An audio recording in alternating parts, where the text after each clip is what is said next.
everyone. Welcome Hi. back. But yes, welcome back to another episode of Trapped in the Mists, our Curse of Shroudtail here on the RPG storytelling YouTube, Twitch, Facebook Live channels. Um I feel like it's always I don't know. I'm still used to just the two, and now I'm like, "Oh wait, there's a third." We got to get the third one in here. Um excuse me. But yeah, welcome everyone who's joining us live out there in viewer listener land. I appreciate you guys out there. I enjoy that you enjoy our story. So it makes me feel validated. So thank you for stroking my ego. Um, and thank you to everyone who's joining us on the VODs. I know it just isn't always in the cards to watch a 4 hour live stream from at like potentially 8 o'clock at night. So thank you for coming along and checking us out whenever you have the chance. If you are looking to hop either direction, if you're on the VODs and you're looking for the lives, or if you're watching us live and you want to go back and look at the VODs for clips or highlights or anything like that, rpgstorytelling.com is going to be your best bet. That's just the easiest way to get to all the links and all the goodies that we have there. It's everything Myths of Gaia, Trapped in the Mists, all of the above. It's great stuff. Um, we got themed merch for all of our campaigns. So go check that out with official art and custom stuff. Go check it out. It's heckin' phenomenal. We also have.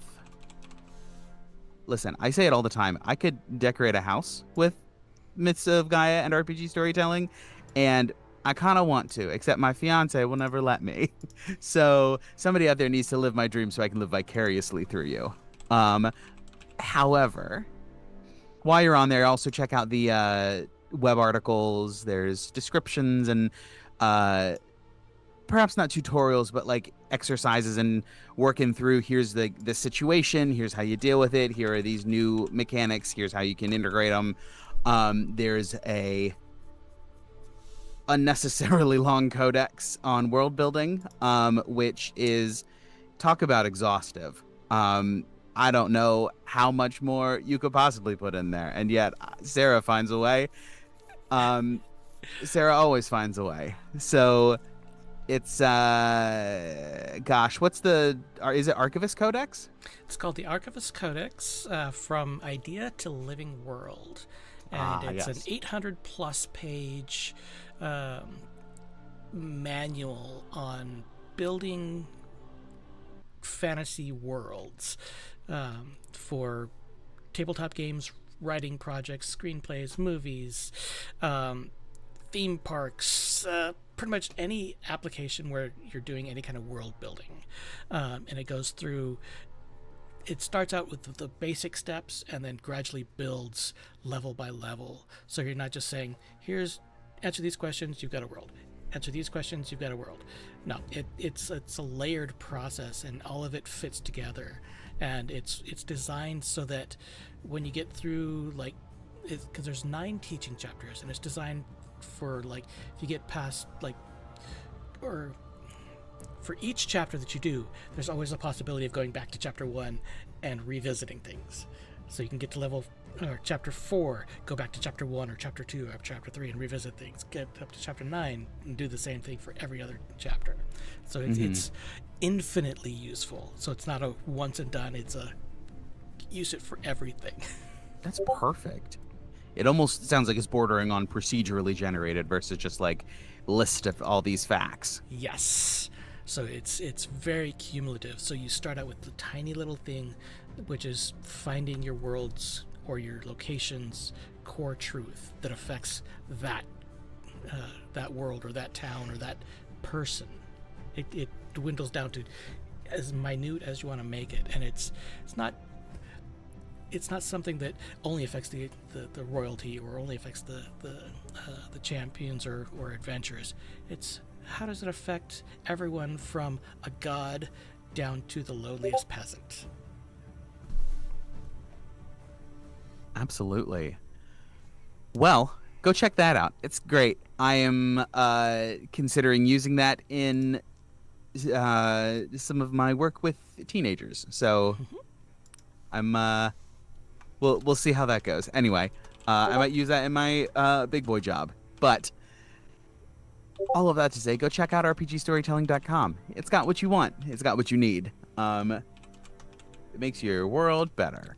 Mm-hmm. Um, but on that note, how about we jump into our world and let us allow the mists to spirit us away once again and welcome us into Barovia, the land with no sun and whose skies are always overcast by the thick clouds of the mists. As it is now, so has it been for decades, centuries passing as has each before it. The people here are born, they live, and they die. Some even find themselves unlucky enough to live through another turning of the cycle, when the mists and the shadowy creatures that inhabit them deem it time to wake the Count from his slumber and capture souls from beyond their borders to entertain and torture the denizens here. And this is where our story continues. Ned, what happened last time? All right. So last time as we were heading towards the mountain fane, um, Straw decided to invisibly hitch a ride on our cart, proceeded to try and kill us, and luckily Riss had the power of teleportation to get us the fuck out of there and get to the Amber Temple, which is where we started officially. Um, While we were there, Luciano was there, so was Nephron. It's really easy to remember his name because you think of the kidneys. Um, and we distracted Luciana by having her just, go make us several cups of coffee as she does. So then we hatched a plan. Were under non-detection. We put up some seam visibility, did a rope trick, some detect magic, our paranoia magic spell combo, and figured that we still need to get to the mountain fane, but clearly Strahd will be there waiting for us. Ooh, and I also forgot that I think the spell's called Prayer of Healing to go and cast it because it was a short rest, so we were able to recover a shit ton of hit points there. We figured that if we wanted to safely get to the mountain fane, we would have to enter because once we're inside, we start the trial. Strahd cannot bother us. The trick was how to do that. So, through a combination of sending, we contacted one of the druids of the grove, asked them permission to cast scrying on them, and also told them to be in a position where we can see the entrance to the mountain fate's entrance. Then we cast scrying to look directly at that area. And because we also had objects from that area combined with the scry, we were able to use teleportation to teleport right at the threshold of the entrance to that fane. As we got there, we rolled initiative, as did Strahd, because he was waiting for us and was going to grab us. Luckily, we had people who rolled very high and higher than Strahd, and we stepped in, and other people got pulled in. It was great. We avoided that whole bullshit. Then we did the trial itself, which was about leadership and was kind of just gauging the party's leadership styles, questioning them on like how their views were, and there weren't necessarily right or wrong answers. More so, it was trying to get our character, and getting aspects of leadership in regards to power, mercy, and compassion. We answered satisfactorily, apparently, throughout all three rounds, in which we each got a question, and we successfully reconsecrated the Fane, which, from the sounds of it, severely weakened Strahd, which is good for us. Bad for him, but bad for him is good for us. We subsequently got a level up, which we're all very excited about. And we decided that we need to come up with what we're going to do next, which is what's going on tonight. If I missed something, please feel free to chime in. Nailed it. I was going to say, I think that about covers it. So we can step back in either somewhere here at, let's see, Yesterhill, and then you guys leveled up. Yes, so you can either start at the Druids or somewhere else or on the way to wherever you're headed, We whichever is were most. gonna try and get the to the cart that we dropped off, the call it? It The wasn't a cart, Vardo, the Vardo, because we left some mounts and also a the big ass cannon. crossbow there. Mm-hmm. Yeah, absolutely. Let's go ahead. And you guys are over at the Mountain Fane. Let's get you guys in here. So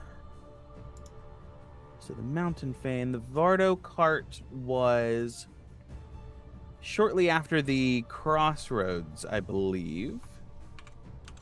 From how I describe, from where we left it. Those of you who watch the VODs, if that's not right, too bad. We're just going with it. Unless somebody has a note that corrects me, but this seems close enough, which is good enough. Down around this like crook here, just after the crossroads. And as you guys are planning this, you guys are headed back to the Vardo. Teleporting, walk in. What's the play?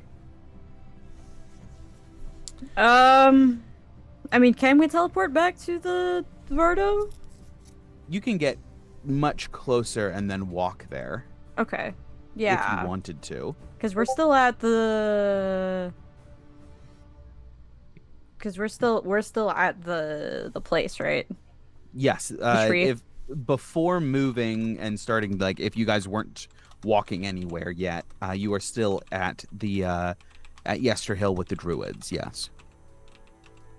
Okay. Do we? Does Ned still have his sea invisibility up and non-detection and all that stuff? Non-detection is 8 hours. See invisibility is an hour, so it depends on how long it's been. Non-detection. It's been 3 weeks since you looked at me. Yeah, I cast non-detection just before we got to the Ember Temple, but I can cast see invisibility with spell slots, of which I have. And in fact, hold on, what level is see invisibility again? I think it's 2.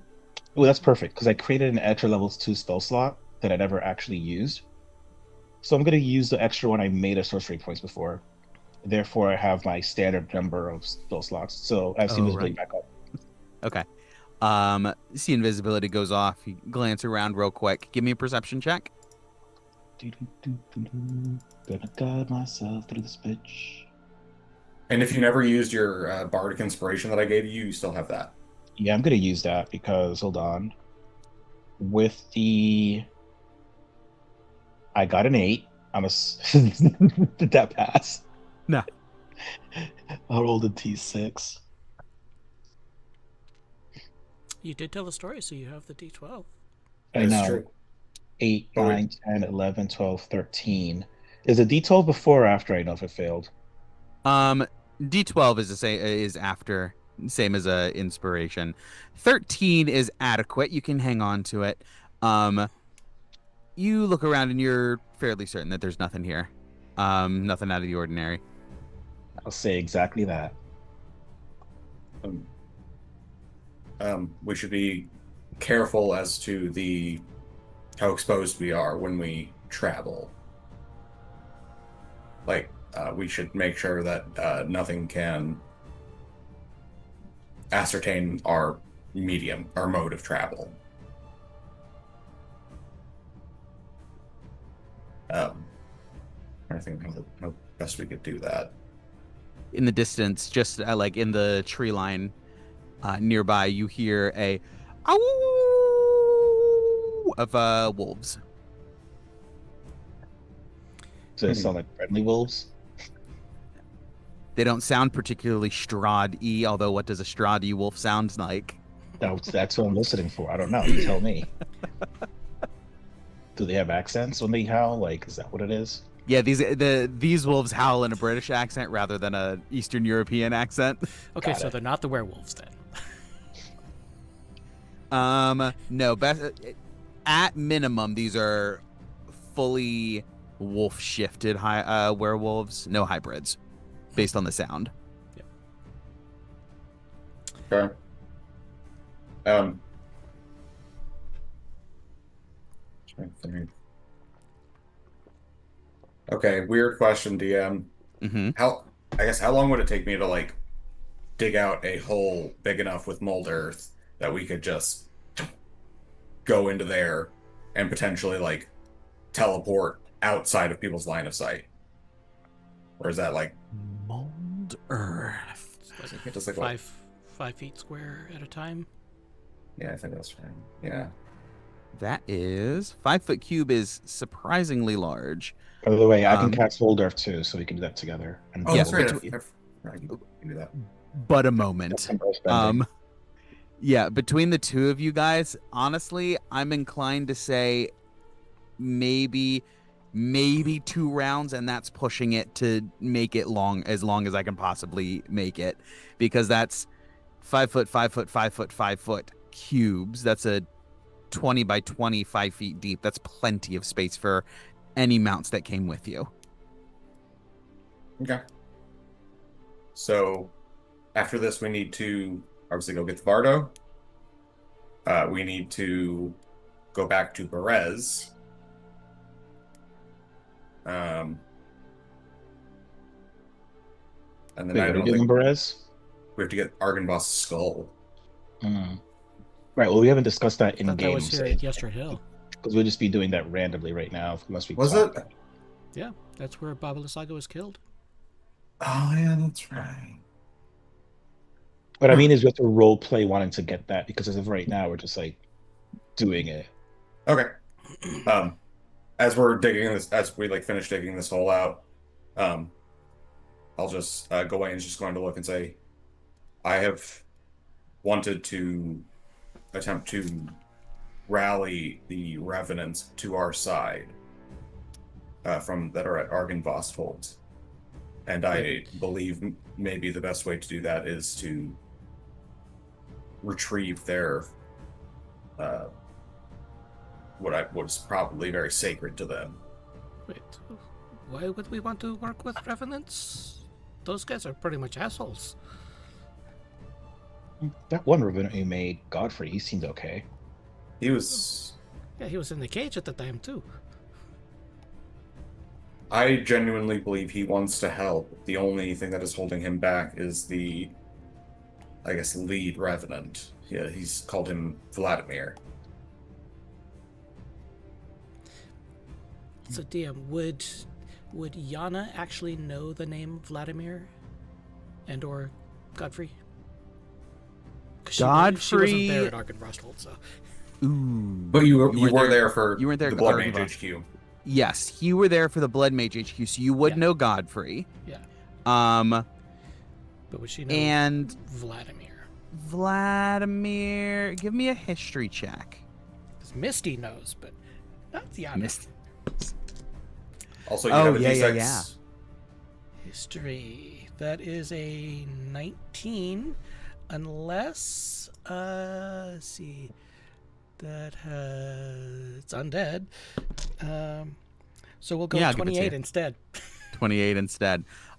You are familiar with him not only from your Order of the Fang training, but Mhm. also as a dangerous entity here in Barovia, unaligned with either Strahd or forces Mhm. fighting him.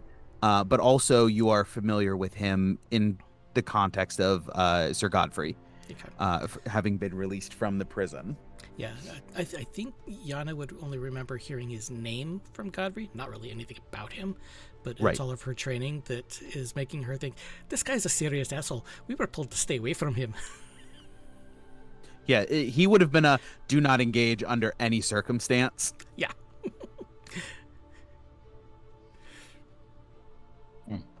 My line of thinking is that if we can have the allies that we do, you see Gawain is very much not saying the name because again there could be people Of something course, watching.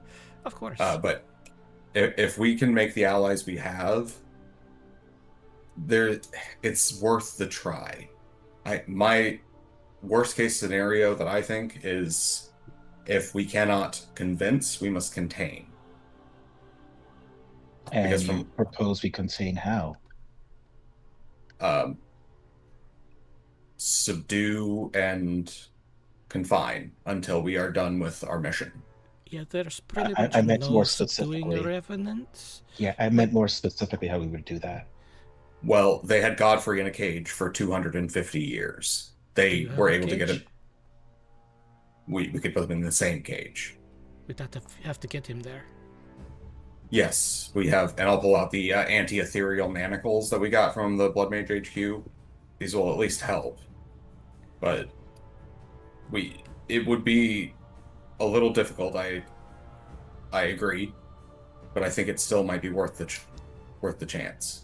Yeah, Having them on our side would be incredibly, incredibly potent because, as you said, they're probably pretty dangerous. it's very dangerous.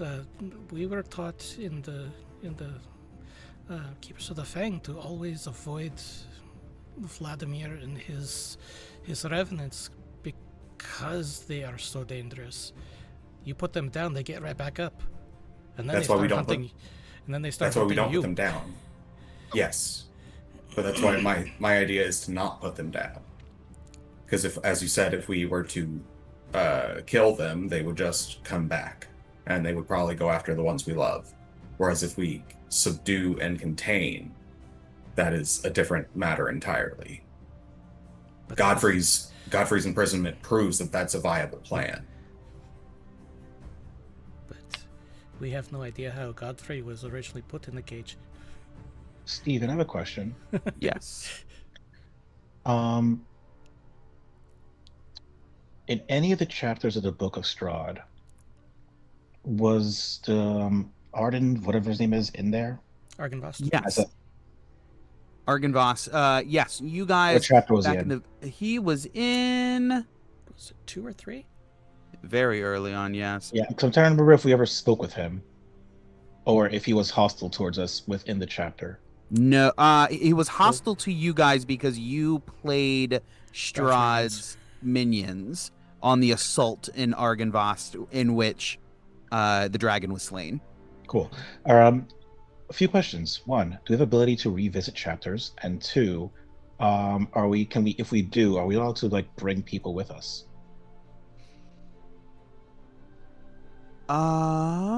That's not us.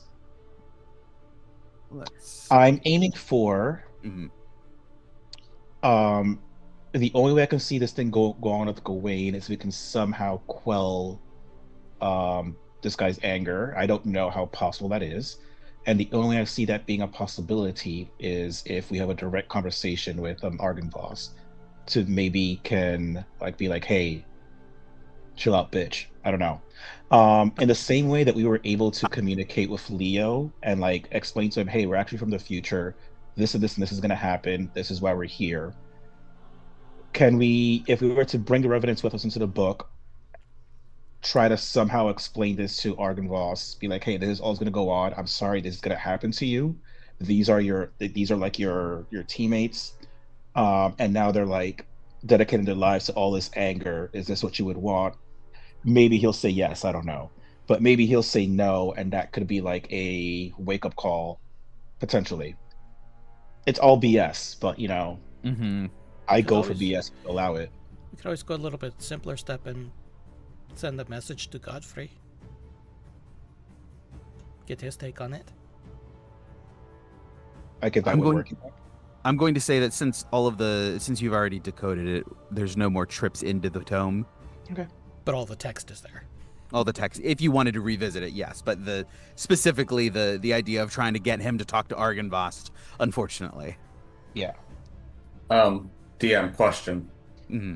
One of the documents that Sarah put in the chat for general was a document called the Oath Celestial. Is that a thing we did find, or is that just flavor for later? I just wanted to make sure.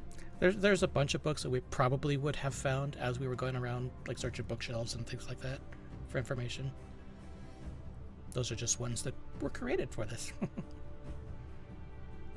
And if you look in Roll20 under Curse of Strahd handouts, under books found, there's a whole bunch of them. Let me see.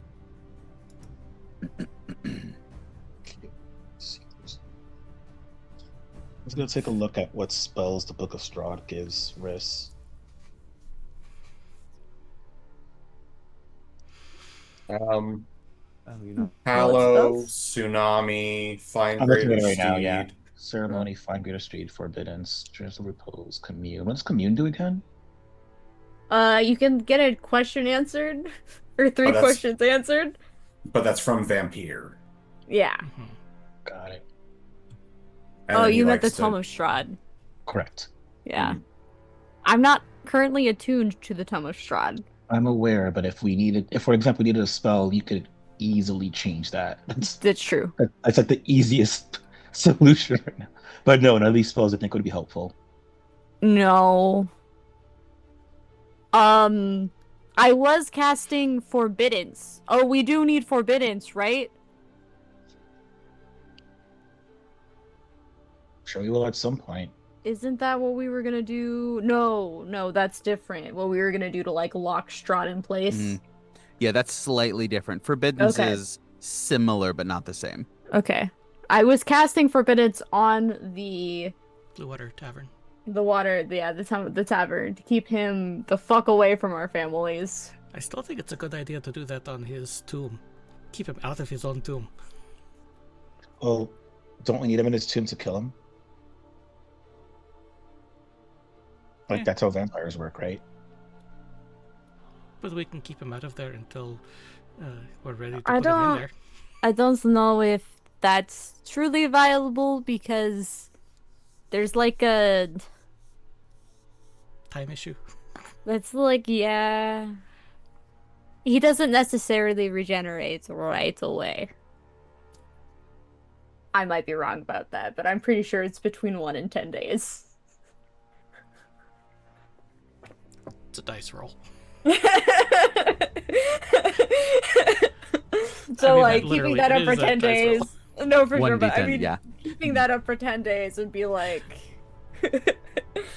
So that being said, Yana, you think it'd make more sense to possibly send a message to Godfrey and get his input on whether there's anything he thinks it could help convince him? I mean, it's worth a shot. At least he can give us a yay or nay if it'll work, or if there's anything we could even possibly do. Hey, I'm down for that. I.e., this is how party finds out about the skull. Mm-hmm. Um, So how about this? I will say, when you guys are talking about the skull, I'm almost positive that Ned, you caught a glimpse of a headless dragon skeleton in Argynvost Holt when you went in last time. Oh, you're right. But I mean, I don't know. Like, I kind of would. I just think for the non-metagaming perspective, You've also seen a giant headless dragon skeleton soar over the We did over do you that. as you were traveling. we did see that, yeah.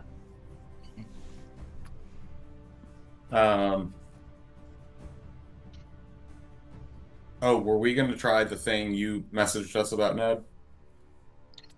I don't think it's gonna work after what Sarah said. Besides Okay. the fact that like it'll be too messy. But I think we just got confirmation that something else might work anyway. How about this?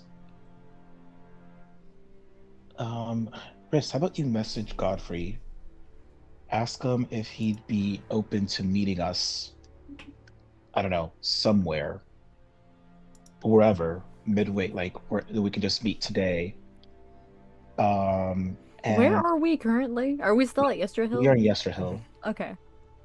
and then we can have just a conversation with just him and us, and discuss all these things and what he thinks would be pertinent and potentially getting Vladimir on our side if that's even possible. Okay. Well, we Risk definitely doesn't mean need to that go. We definitely need to go get the Vardo, Godfrey. which wasn't that far from Vallaki. Where Um, where is Godfrey? Do we know where Godfrey normally is? Argynvost told I would imagine. That's where he said he was going. Um, DM, how Which far is away is here, right? This is Argynvostholt. Yes. Let me get back on the map. Okay. Just kidding. You know what you're looking at. DM? How Um, far away is the dragon skull from us currently? Where do you think the dragon skull is? Also, how the hell are we gonna transport this? Technically speaking, it's an object, so Yeah, it's a giant object. I don't think we can even fit it in the box of holding, right? Yeah, that's a little Mm. bit big to fit inside the puzzle box. well, wouldn't we be able to like if I was holding it, couldn't we teleport? Because like my gear and shit comes with me. Yes, that would work. It is considered an object for that purpose. um, all right. Before we send the message, do we want to do that? Grab that so we can skedaddle in a hurry, just in case, or I thought do it you think was it at. matters? I thought the skull was at Argynvostholt. No. The rest of the body is. Yes. Do we know where the skull is? Should be here at Yesterhill. This is what we're rolling for. Roll for skull Roll for or skull. whatever, or remember for skull. Okay, we need to figure all that before I contact Godfrey. Yes. Yeah, I think last you guys knew it was here in Yesterhill because that's where you fought Babala Saga. After all of that went down, I don't think anything. You guys don't know if anything happened to it. I'm gonna go looking for it. It is not It is not hard to find. You ask the druids, you look around, you check in with them, and they're like, "Oh yes, come with us," and they take you over to where a twisted tree has begun to sprout, made of branching tendrils of tarnished metallic scales. Silver metallic scales? Silver metallic scales, tarnished silver scales. Yes, I'm sorry. And as you sort of look in the root ball as the ground has been excavated, like the druids have been looking into this and trying to figure out what's going on. They have excavated down, and inside the root ball is curled this skull. And you see that it's sort of sunk halfway into the earth, which it was not before. Something has like begun to try to subsume it. Okay. Do we need to Uh, try to get it out? Yes, I think Mold this is earth, going to but be. before that, I want to investigate the subsuming. Like, what is causing this? Mhm. Is this like a magical effect? Something else? Druids nearby. The best we could figure out was the land was trying to consume it. God, It's moving on its own. I don't understand it. this land is a hungry ass bitch. God damn. Mhm. Mhm. Wait. What's moving on its own? The land or the skull? The earth is Got it. drawing Okay. it down slowly. Okay. All right. Uh, Gawain. All right. I will mold earth, I'll separate as help much him of it as part of it, separate as much of it as I can from the dirt. And I'm not trying to just rip it out. I'm trying to gently, like, make sure it's not breaking. But I will go ahead. How much do you think it weighs, DM? The skull isn't particularly heavy.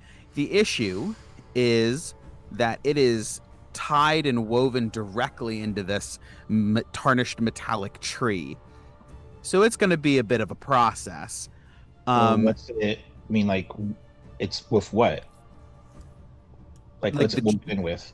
The tree is holding onto it with its own roots. Could we and it not? seems to be coming out of it. So you certainly can, and I have a little bit that we're gonna have to figure out how to deal with. So the earth-bound skull. It isn't hidden, it's encased in a gnarl of iron-hard roots and calcified earth that has formed a small, jagged mound. So, it's going to be, we're going to do a handful of ability checks. Everyone's going to contribute to this. And it is, suffice to say, it's not going to be I roll strength and rip the tree apart. So it's going to be, there's going to be a little bit of more from all of you. So think of it like a mini skill challenge. So Gawain, you're the first one who's really interacting with it.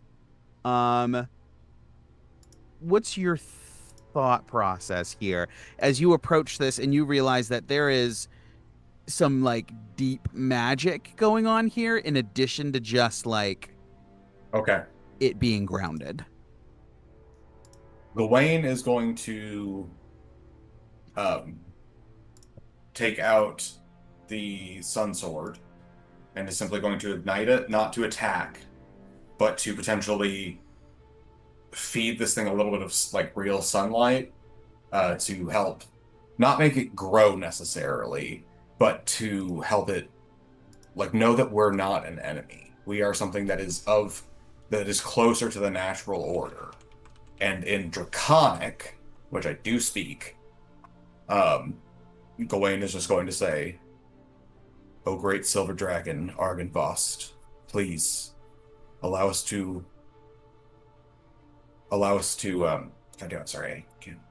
reclaim your desecrated remains so that we may convince the revenants of our just cause and let them join our side."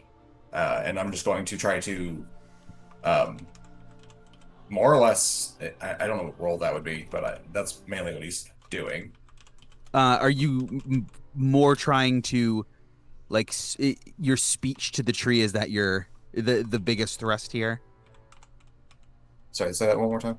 The speech to the tree, is that your focus, or is like the sword trying to feed it the energy the focus? I think speaking to the tree. Speaking to the tree. Give me... We'll go persuasion. Okay. Guidance. Yeah, I'll give you guidance. Oh, you have your own guidance. Never mind. I forgot now. I do. Yep. Everybody got guidance. It's cocked. I need to get a better rolling trait. I really do, because I like rolling on my Matt Mercer trading card, because I find it gives me good luck, but also it cocks the dice like maybe 25% of the time. Wow. You know, that's a lot of cock for a straight man. Mm-hmm. That's you said persuasion? Yes. 26. 26. You ignite this. You ignite the blade and sort of present it as you deliver this short little impassioned speech. You hear a whisper. All of you hear a whisper in the back of your mind. In response, a deep, resonant voice that is just similar enough to the dragon's roar that you heard in the tome that you know it to be Argynvost's spirit. This is not of me, but I will do what I can. Lend me your aid. And you instinctively begin to like just draw your sword around these roots, and the radiant energy just sort of begins to sear through these smaller ones and draw and shrivel the water out of these larger roots, almost as though you're cauterizing them before clipping them. That is a success. Well done. So wait. What happened to the roots? Gawain is beginning to cut through them, but not in a hack and slash way, just in a ooh, like a surgical, more surgical. I think I probably threw in a little bit of like druid craft on that as well, just to help with the nature aspect of it. Absolutely, absolutely. All right, who's up next? Anyone have any ideas? The tree is slowly being exposed more. You see more and more of the skull, and how at the very tips the roots curl around like the into the eye sockets and around the jaw and the mandible, almost like little tendrils of like little veins and tendrils of flesh would hold on to something that they're trying to grab. Hmm.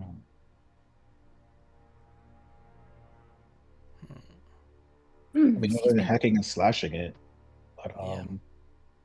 let's see. You guys also understand that there's plenty of other magic at play here.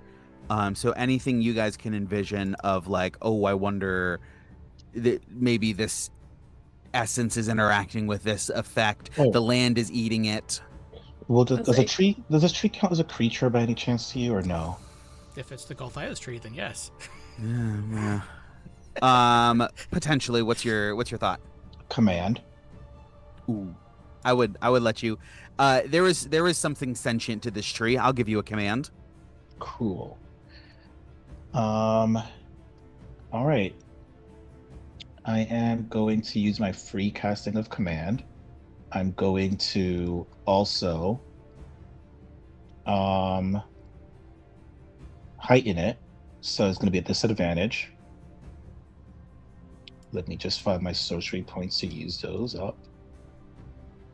And I need a Wisdom 21 saving throw at disadvantage. And while I'm casting the spell, I will say drop, so that the target drops whatever it's holding and then end its turn. Ooh, that's a nat one. And as you reach out and you connect with whatever spirit it is that Gawain, or try to connect with whatever spirit Gawain touched and was able to form a bond with, you reach out with a much more authoritative voice and command it to drop this skull, and immediately the like peeling back from the snout and just holding on at this point by the eye sockets and back, the tree has revealed more of this skull to you. It's unwilling to relinquish it entirely, but part of it was unable to resist your command. Cool. So effectively another success.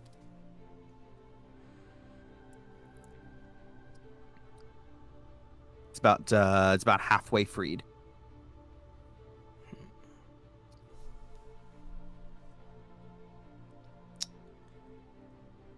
I can either Got cook two it more or people. I can either cook it or I can cut it. What should I do? I was gonna say, can I, you said there's a lot of like arcana like in the area? There's a lot of magic at play here. The land Yeah. is eating it. The tree is growing half dragon. It's weird. Can I attempt to, I have no idea if you're gonna let me do this or not. Can I attempt to just shape the raw magic to like separate them? Because I'm assuming that's what's happening here. The arcana is like combining them because the tree There's an is element eating. of that. So can I like attempt to reverse that? Yeah. Give me an arcana check. Cool. I like that answer better. Arcane this one- separation sounds dope. I'm also going to say if you expend a spell slot it'll increase your efficacy. If you expend a higher spell slot, it'll be more effective than a lower spell slot. Okay. Okay. Guidance. That's an action. I don't know if he's gonna let you do that. Yeah, that's fine. I mean, Ivor I could do it. super don't need it. I need to decide if I am expending a spell slot. Okay. Okay. So that's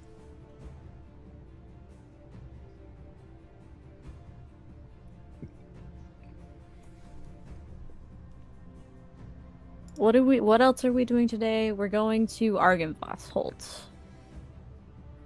Would we have time for a short rest before we go to Argynvost? Oh, that's right. You never got to take your short rest when we did at the Amber Temple, so you should have been able to use your arcane recovery. Yes, you. The only spell that was used after the short rest was 1 3rd level spell, which I had marked down. I think Cool. everything else should be back. Okay, cool. Cool. Although you can set your. I don't know if you did anything with your health for the short rest. Everything looks fine. I had aid, it looks like. Mm-hmm. Or I 20 have hit 20. points I more. have, yeah, so I have my health looks fine. I have temp HP, which is. Yeah, it's fine.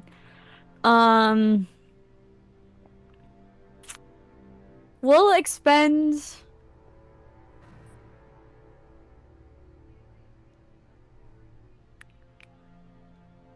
I'll expend a 4th level slot. Squat. I heard Slot. splot. I heard squat. I heard SPL. Shut. I didn't hear the P. So with the 4th level slot, I rolled a 37. Damn. With a 37, I got a 19 Failure. on the die and a 3 on my d4. what you don't expect to find is that the draconic essence in this tree is flesh and blood, and you are able to sort of lean into your blood bending and physically just sort of you like begin to like effectively just rip it off from afar, and there's like creaks and snaps and it almost screeches as it's peeled off of the skull, and the tree just sort of falls and hits, but the skull doesn't even shift. There is something holding this thing down into the earth itself, but it is free for the taking. So Riss is gonna like do a little bit like blood magic kind of goes around their hands, and then they're gonna like the tree separates and they're gonna be like, okay, someone grab it soon. It is a very strong tree. This is not easy to do. I will bonk Gawain to go get it because this is. Yep. This will falls in be line. already in there just trying to drag. Mhm. Yeah. I'll go jump down and assist Diana and try to. Yana, give me a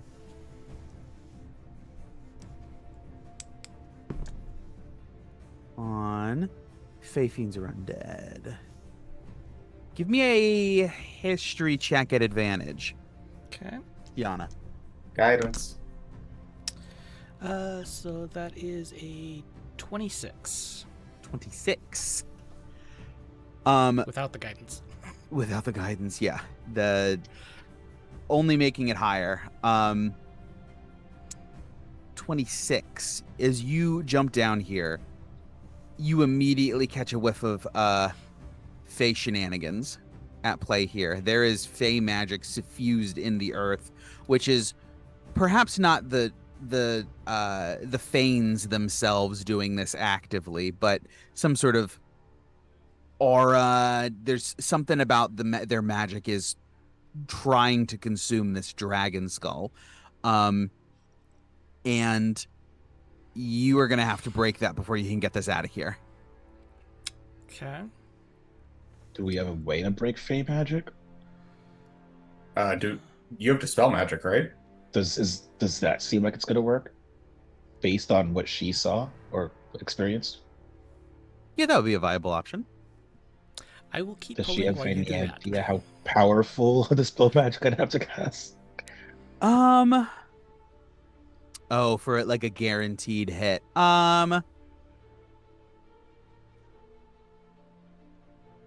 It's not All right, It's not like overpowered. Third level should be sufficient.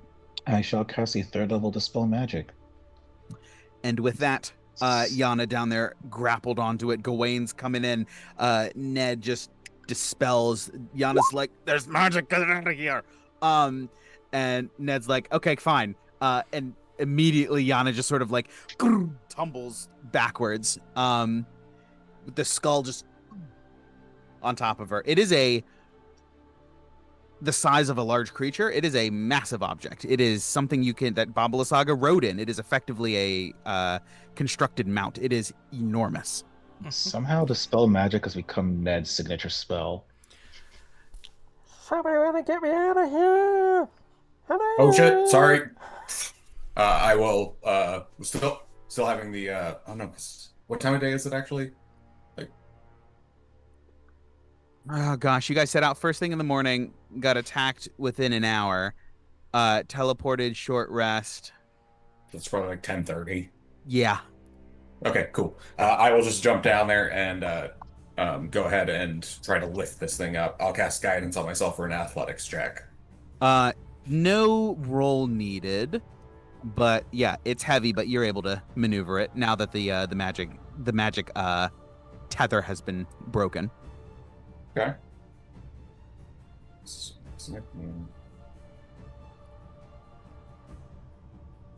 Damn. I can lift 1,000 pounds during the day. During the day. Oh, you have your sun sword out, so it is day. I figured I probably had to put that away just to be able to like grab it, because it's just such a big object. Yeah, you don't leave your lightsaber ignited on your belt. That's a good way to lose a leg. Or something else. Or I don't said think what I lay on said. I don't think lay on hands fixes an accidental lightsaber vasectomy. Yeah, well. No, but true resurrection does. Oh my god.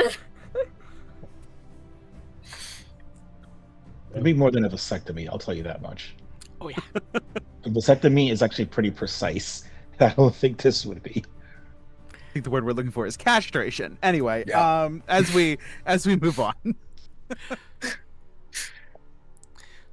Full I'll removal. lift it out of the hole and help throw Yana up and then climb out. Oh, that's better. That thing's a little bit heavy. Yes, it is. I should be able to hold this up so that when we do the thing we're going to do, looks at wrist, that we should be able to, theoretically, from what you've told me, Riss, we should be able to get this thing out of here. Am I still holding it? Like, we got it out, right? Yeah. Okay, yeah. I'm like, yes, it's an object. How big is this thing? It is the size of Orion.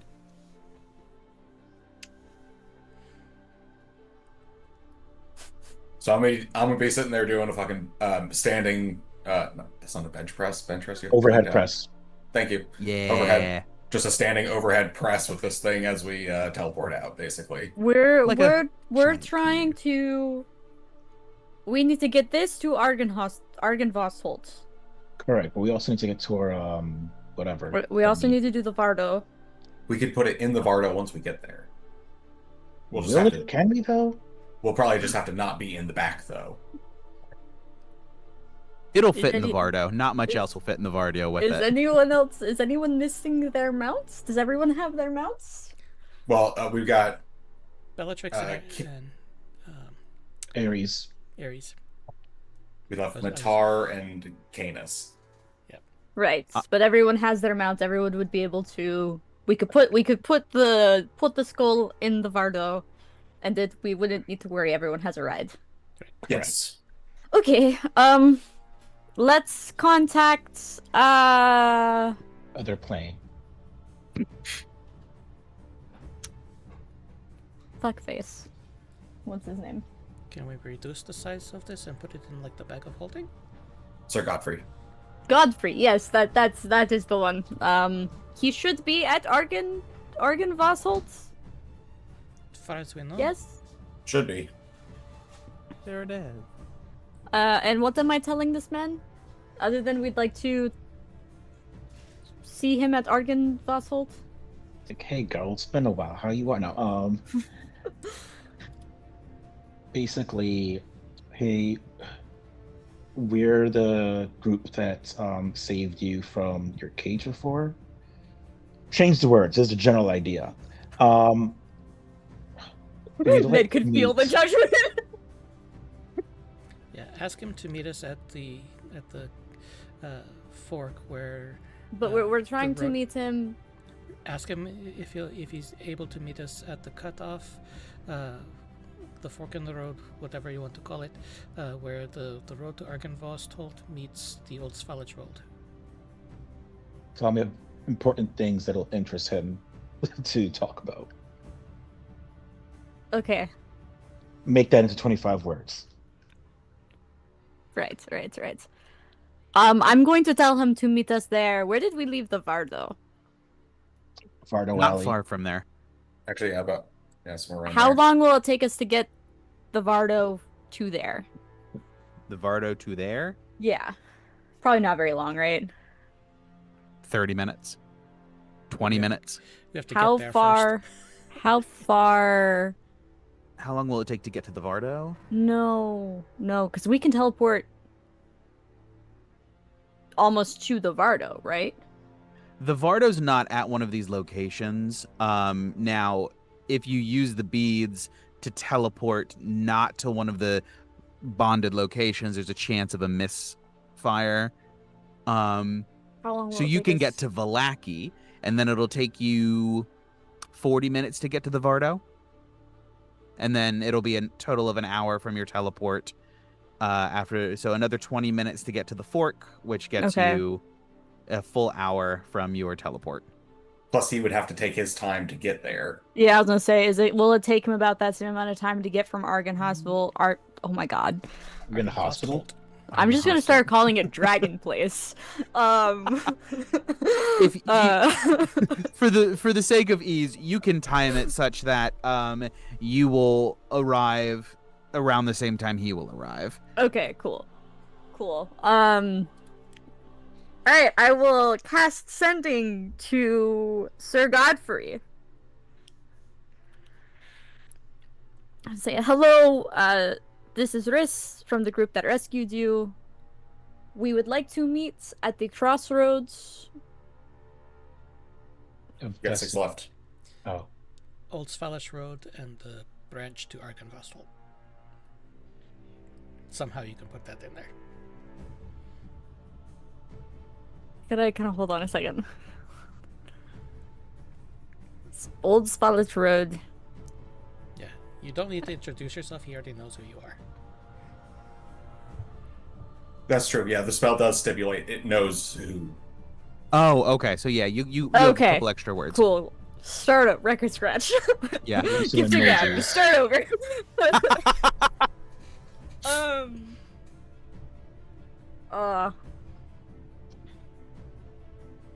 Hello. We'd like to meet with you at the crossroads of Old Svalage Roads and the offshoot? Branch Road to Argenvost. The branch to Argenvost. We should be there in about an hour. That was actually exactly 25. Nice. Perfect. I planned that on purpose. There is a short pause before you get the response. Oh. Yeah, that should be fine. To do anything anyway. I, yes. No, it'll be good to get out of this place. I will meet you there in about an hour. I sent him back a thumbs up. Mm-hmm. Right. I'll, as quickly as possible, take like overhead press of Dragon Skull and start moving towards the hole that we just dug, so that we can get down there and teleport out.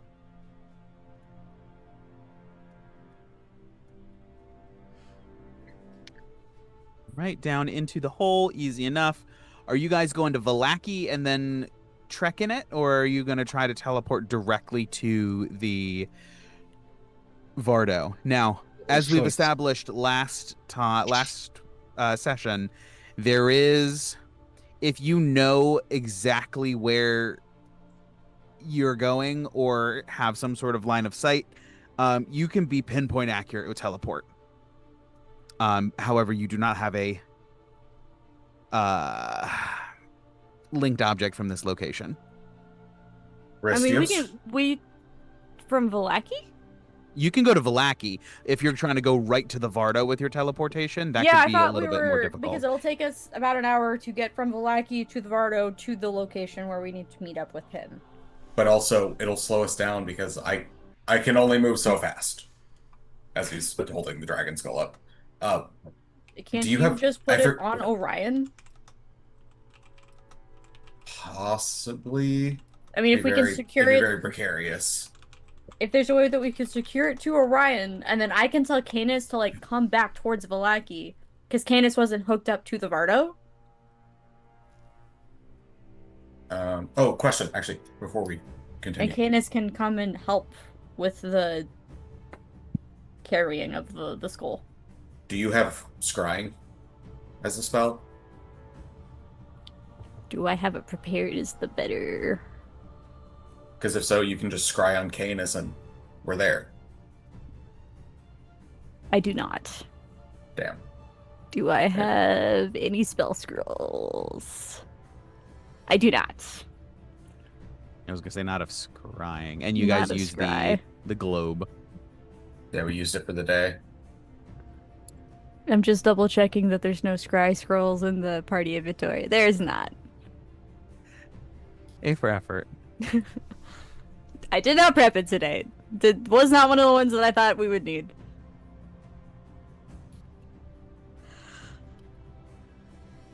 You hear more wolves in the distance. Arroo! Different different direction. I mean, we were just following the road, right? There's no reason. We have a telepathic connection with our mounts, so I can just tell Canis to come back towards us. Within 1 mile. Once you teleport in, you'll be within a mile. Okay, Okay. there we Mile? go. Within a mile? Is that right? Or close enough. I'm not going to be picky about that. That's fine. Yeah, but we can tell. I can tell Canis to come back towards us because I don't remember who we left. I don't remember who we said was hooked up to the Vardo. I know I teleported one of them. That I was think hooked up to Ares the came Vardo? with. Ares came Yeah. with, Bellatrix came with, we left Orion, but they resummoned him. So it would be Matar and Canis. Who's not Then it there. was Matar. Because Ivor poofed. Oh yeah. Okay. So Canis is just by himself with the Vardo. Mhm. My poor puppy. But we can have Canis come back, and then Canis can help with if we can get the thing secured to Orion, and Canis can meet us. Canis can help support the weight of it. However, we want to do that. Okay. And honestly, I feel like that's a better way to attempt to teleport it anyways, than you not bench pressing, overhead lifting the skull. So if we want to do that real quick, and then we can teleport to Valaki. Okay, quick question though. Do we want to announce to Valaki that we have a dragon skull? Because, like, there's got I'll cast invisibility on Orion. It'll be fine. Okay, that solves that problem. Because it's attached to him. It's an object he's carrying. It'll be invisible with him. Well That's lawyered. dope. All right, cool. I will very quickly pull out some rope out of my out of the bag of holding, and I'll start trying to lash it to the top of Orion. I'll have to give the beads to Ned to use because I won't be able to cast teleport while I'm concentrating on the invisibility unless someone else has invisibility. Is teleport Exact- concentration? No, it's the fact that No, you're but casting a action. spell. I'm casting a spell. It's an action. It'll so drop invisibility. It'll drop It'll drop the invisibility. invisibility because Oh, I'm okay. That's right. But these aren't Right? attunement. Yes, you are correct. You are correct. I thought it was a concentration thing, but no, it's a spell text thing. Wait, but is it the person I cast it on, or is it if I cast the spell? If I cast it on someone else? Ooh. No, it's whoever's cast it on is the one. Oh, that's 'Cause I right. So thought- yeah, you 'cause- can do it. Because I thought it was if the person that was cast on cast the spell and made an The attack roll. target. The Yeah. target makes an attack roll. No, you good. Okay, cool. Never mind. Ned can still cast it if he wants to, but Never mind, give me yeah. those back. It's yours. sorry, I just made that so much more complicated than it needed to be. I apologize.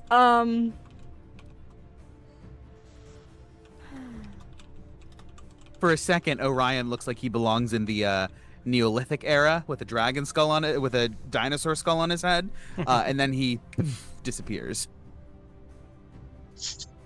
Going through this rosary, you come to the designated item from Vallaki, which is a bit of rubble from the church after it had been earthquaked and destroyed. And you guys are all spit out. Where in Vallaki did you want to get spit out? We need to roll to attach the skull to Orion. Nah. Okay, cool. Nah, easy enough. Can we get spit out like right by the gate, like right here? Yeah. Like barely in Vallaki. For sure. You Unless we need to Um, do anything else in the city. Cool. I'll even give you guys like by the city gates on the outskirts, on the or on the outside, as you guys sort of apparate, and then you just sort of wave at the guards, and they're like, and then you turn and just go. Yeah. You guys immediately hear wolves to the north of you. Do these? Okay, you know what? We've heard enough wolves here. Do these sound like angry howls? Yeah, I'm like, I feel like by now we should know. You guys, anyone who would like to can give me an animal handling check. Yana, you can give me an insight check That's with what I was afraid of. advantage. That's what I was afraid of. Is it something The Yana handling. needs to handle specifically? That's a nat 20 for a 25. Nat I got 20. 3 before my guidance. I'm not even gonna. I'm gonna do it anyway. Yeah, I that's- also got an at 20. So you said insight, Okay, Insight at advantage. I got a Okay, 6 in so- animal handling. Do dirty you 20. are you better at animal handling? No, you're not. Okay. No. Plus It's two a either way. 22 for Riss. So, Nat natural 20. 2022. Natural 20? Or not dirty 20. I'm sorry. Okay. I was gonna say Ooh, we Dirty still got 20. 2 natural 20s in the party. Like, I feel like that's Yeah. good. Yeah. for sure. Ned, what'd you get? I got a 6. on my 6. animal Okay. hand. Good. You know to be worried about it. You're like somebody. What's going on? Somebody tell Somebody me. interpret this. Gawain and Riss, you guys, I'm sure Yana talks about wolves and packs and pecking order and like just wolf lupine stuff. You guys have just sort of like filed it away in the back of your mind as she just sort of rambles about it from time to time. And you're no expert, but these don't sound like angry howls. They sound like some sort of communication. Yana, with your dirty 20, you absolutely, while you don't understand what they're saying in so many words, they're definitely like pinging a GPS. They're dropping a pin. They've noticed you. How dare you use my own move against me? This is how I snuffed out a serial killer in our Icewind Dale campaign. So Oh, wait, it is. So basically, the wolves are telling each other, or keeping track of us and telling each other where we are. I say in character. It That would think be, yeah. It definitely sounds that way. Not quite sure what they're Is- saying so specifically, but it is- sounds like they're pinpointing something. Does Possibly it? yes. Or it's not werewolves, right? Like it's No, wolves. it's very much werewolf or wolves. Could they be? I don't know why they would need to be, but could they be communicating with Strahd? I mean, They're- it's Everyone give me a possible. perception check as well. okay. That's a no. That was fucked. 30, 20. Perception. It's an 11. I'll give you 16. Yana, you can have advantage for keen senses. That was 16. 16. Okay. I got Also, a how is 20. my wolf reacting to this? Oh, I guess I can't see my wolf, but like I would be mentally linked with Canis at this point. Mm-hmm. We'll get to that in a second. We got Okay, Yana, you for said sure. 17? 16. 16. 11. 11. 30, 20. Dirty 20. Dirty 20, dirty 20. Yana, Ned, Gawain, there are a couple of birds that sort of swoop overhead. And just because you guys are paranoid, you glance back to see where they're going. They're headed toward Castle Ravenloft. Or at least they're on a vector that direction. How far away are they? They, by the time you guys register this, they're 120 feet. Fuck. They're just regular birds. Yes. There's and How many these of them guys are there? are owls. How many of them are there? 3. How in character would it be for me to fireball 3 owls in the air? I was just gonna firebolt them. You can't Alright, firebolt what? 3 things. No, I can do one. Okay, how about 20 I could potentially chromatic orb them. because we could all just toss. I mean, how much HP does an owl have? Is it just like 1 or something? It's not much. They are like CR 0. Do the 3 of us all have a cantrip that goes far enough? I also have firebolt. I have sorcerer's bolt. Um, So I we have each- a Yeah, so if there's 3 of them and all 3 of us has cast the spell, we should be able to do it. Yeah. Okay. I'm gonna take out my longbow and just try to knock one and join this as well. Cool. Okay. I'm gonna cast sorcerer's bolt on one of them. I'll take the one in the middle. Sounds good. I will I'll let take the you other. guys go for it, and then we'll see. You guys can go in whatever order that Okay. you would like. I'm You just gonna guys will go first. These things have an initiative not worth worrying about. Does a 31 hit? 31 will hit. 28 as Uh, well. I got 28 will a hit. 29. 29 will hit. These things have 1 health. So as you hit, bursts my of God. feathers. You know what's so sad? Sorcerer's bolt has like exploding dice. The first I've ever got one was on this dumbass roll. Funny. I'm so sorry, Casey. Because you have to roll at least an 8 on one of them to have one of them explode, and I did. It's so 20 funny. damage. Yeah, that's Fun. ain't no kill like overkill. Yeah. I think by the time they go down, Gawain has just started knocking his arrow because he had to like pull it off of his back, and he's just like, "Oh, all right, never mind." Risto just Dinner. like pat his shoulder. Like it was a good thought. Also, what is stopping this from happening again? Nothing, It was- but you Probably know, nothing. But it was good to not let our immediate entrance be known. True. Are we gonna be able to stop this the entire time? No. But I think this time was important. Sure.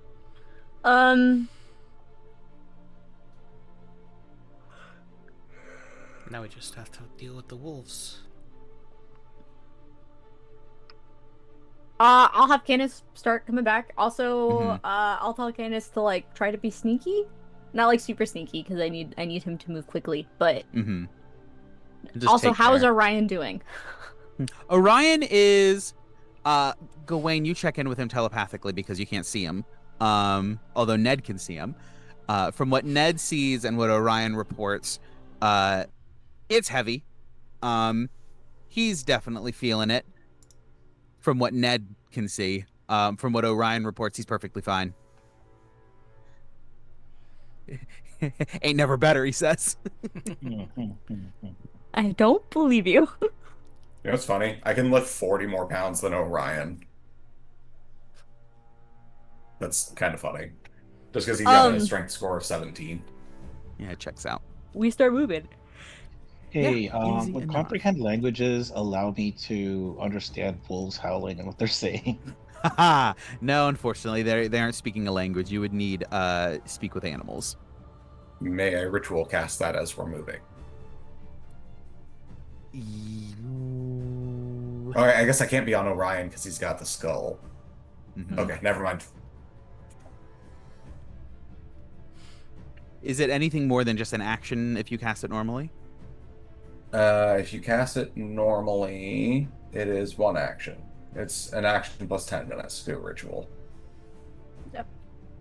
It's Yeah, like you I wouldn't said, be if able I- to. You couldn't ritual cast it while you're moving. You could just cast it though if you wanted to spend the spell slot, obviously. I think it's worth it, honestly. Okay, I'll do it. I will cast Is it with what- animals. We're thinking, because I think, especially if the whole thing with the Revenants goes south, we'll definitely need a long rest before we go do anything with Strahd. Yeah. Just to Obviously. fully reset. I've used my arcane recovery for the day, so like I need a long rest to get spell slots back, and I've dumped spell slots at this point. Like I will need them back. Yeah. So Agreed. I think at this point, just how many do you think you would use in the Revenant fight? Okay. Fair. That's kind of where I'm at. Is like at this point we need to spend our resources to make sure that we stay as safe as possible. It is Okay. we are not pinching pennies anymore, guys. Like we've hit endgame and it's time to move.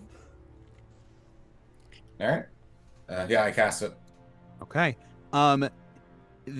You cast it, and it's an uncomfortably long moment before where you're waiting for the wolves to go again as you guys are sort of quickly walking slash jogging slash however that looks for you guys your way back to the Vardo. But after like a holding your breath for what felt like ages, there's another which you hear, Gawain, as now they're over here east. Cool. So they're just They're straight giving up our- reporting. Yeah. They're giving our position away. I think it said something about us being east. So it must be yeah, they're just tracking our location. And then now that you guys are listening for it, there's like a progression. You hear them further and further and further in the distance. Not good to know. Is this what it's like to be a parent and have your own arguments used against you? Yes.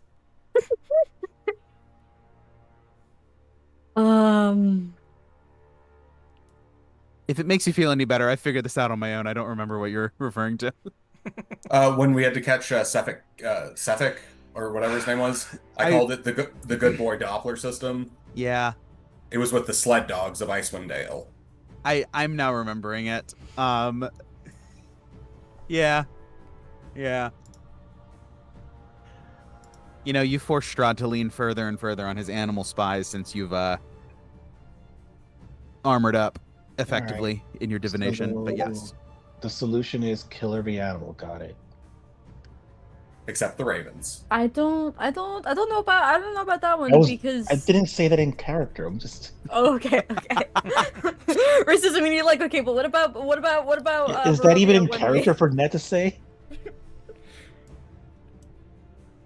Guys All right, continue onward. Cadus meets us at some point, I Mhm. guess, and then we will Yes. kind of adjust so that Orion's not bearing all of the weight. I will not drop concentration on on Orion though.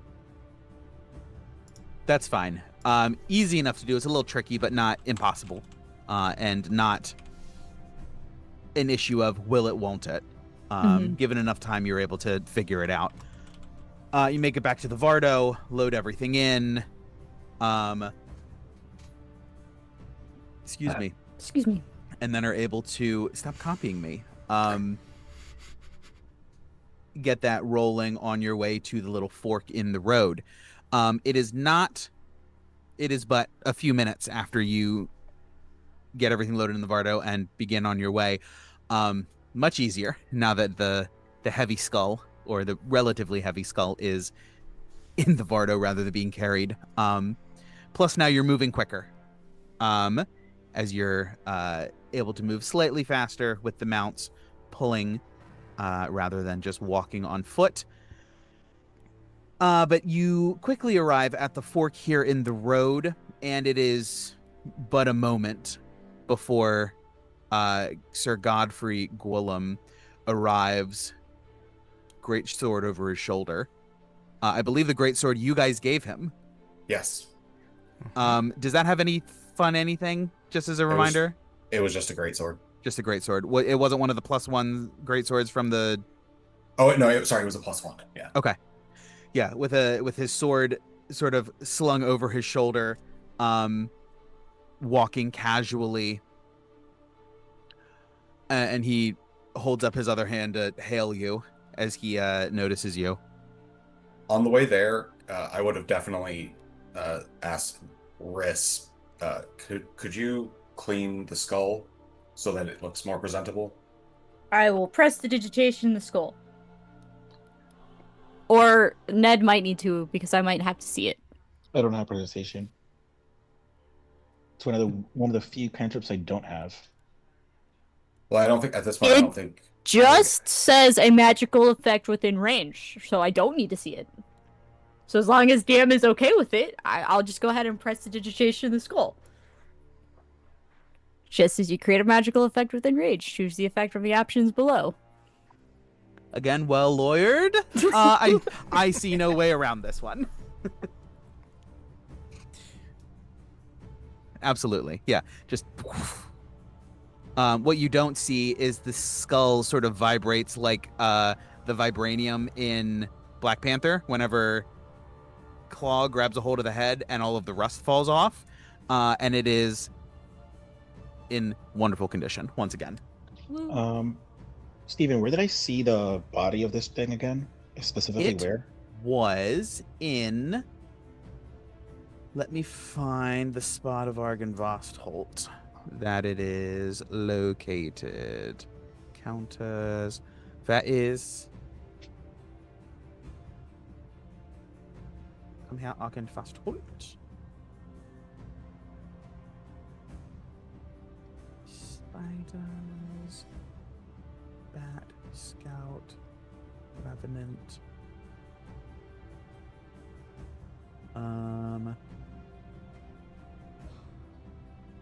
Those guys. Vladimir. Godfrey. Sarah, if I'm missing where it is, by all means, remind me. Don't know of any body of or skeleton of a dragon anywhere. Understood. So I will be adding it where I feel appropriate. There is a place where the skull is supposed to go. That's up at the top of a tower, right? No. Mausoleum. In a mausoleum. I am going to stick the body of Argynvost above the central area, the central foyer, hanging like a pterodactyl skeleton in a dinosaur museum.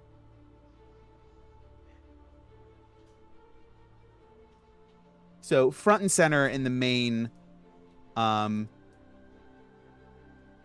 in the main foyer. Could also put it in Argenvoss's room. Oh, does he have On a the room? Where's Argenvoss' room? 3rd floor. Which? 3rd floor? 3rd floor, top right. Let's go another bunk beds. Or top right. Be right back. No, I feel like that is a much better spot for it. We'll say that it's perhaps been moved if that it wasn't in Ned's path originally. Because I feel like that's a much more defensible spot. Okay, good call. It'll be an argument. So that, Ned, you saw it. You would have seen it in the main entrance foyer.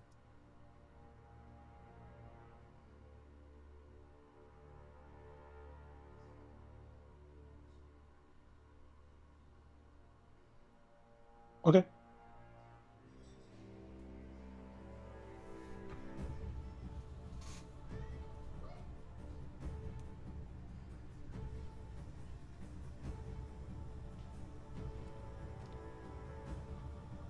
But yes, as Godfrey approaches your group, it is good to see you. I did not expect to hear from you. And honestly, I feared for the worst. Not of that you would have been killed or anything. You seem supremely capable. I was more concerned that I would have to face you on the battlefield. Oh, and why would you have to do that? I can only assume that you are bent on destroying Strahd, and that is something Vladimir will not abide. That is why we are here.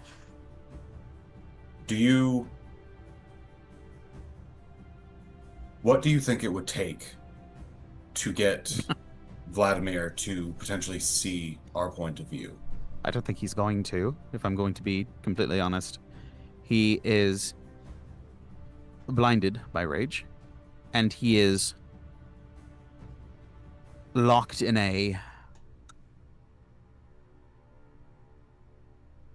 he is locked in his faulty logic, but there is no way to assail it.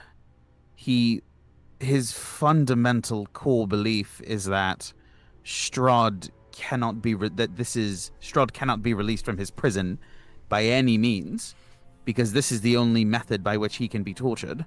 He has become too powerful to be contained in any other capacity, even by death.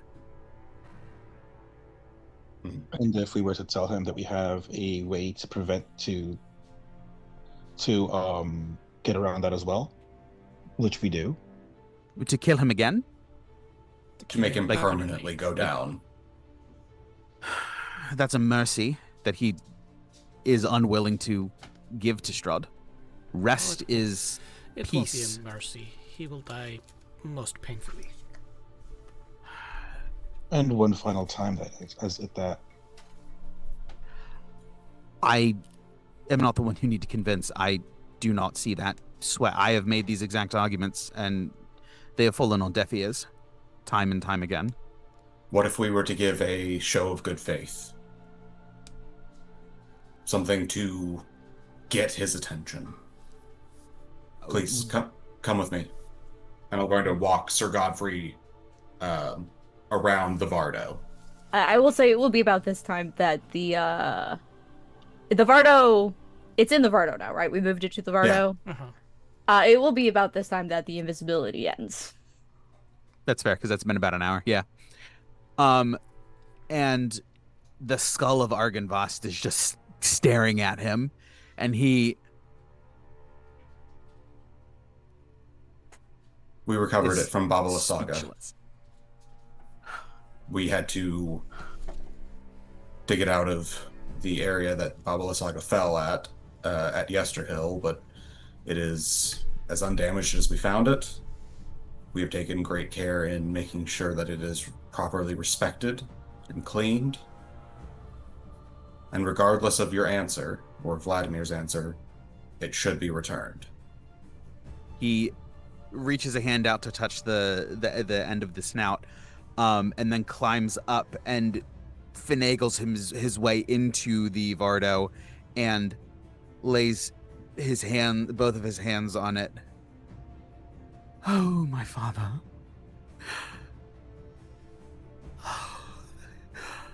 And he is brought to tears. In Draconic, I'm just going to address Sir Godfrey. Good Sir Knight, please, let us talk to Vladimir and try to convince him of the knightly virtues that you all once stood for. And just to clarify, DM, we did find that thing, the Oath Celestial, that book. I don't see it in the main chat. Like, I'm not sure where you're. The only place I can see it is in my private chat with Yana. No, it was put. I just don't remember which one. Curse of Strahd Storytime, maybe. Yep. Yeah, it was on 8/4/2026, 9:15 p.m. 8/4/2026. It was like 2 weeks ago. Yeah. Oh, just recently. Okay. There it is. Oh, thank you. Who was the person that was giving us the instructions when we were doing the feigns? Was that Godfrey? No, No, that was Sir Radovan. Damn. Okay. There's too many that sirs. Knightly They're all order. knights from different Oh, orders, and I can never keep them straight. some of them Well, are. it's okay. Sir Godfrey Godfrey isn't. Damn it, you fucking beat me to it. Nah, damn it. By a second. Yeah,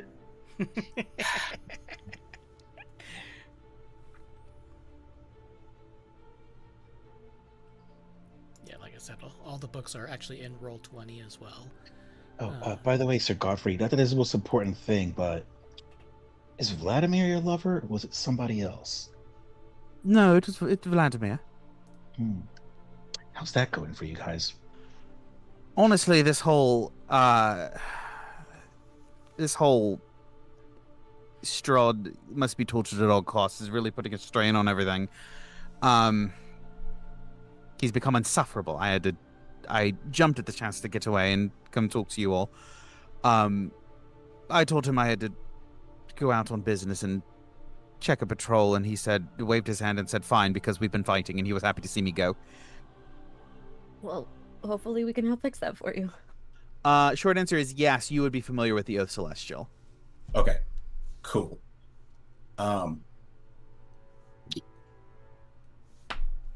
Gawain is going to, again, and this is all in Draconic, really to drive the point home, because there's no fucking way Godfrey doesn't speak Draconic, being from that order.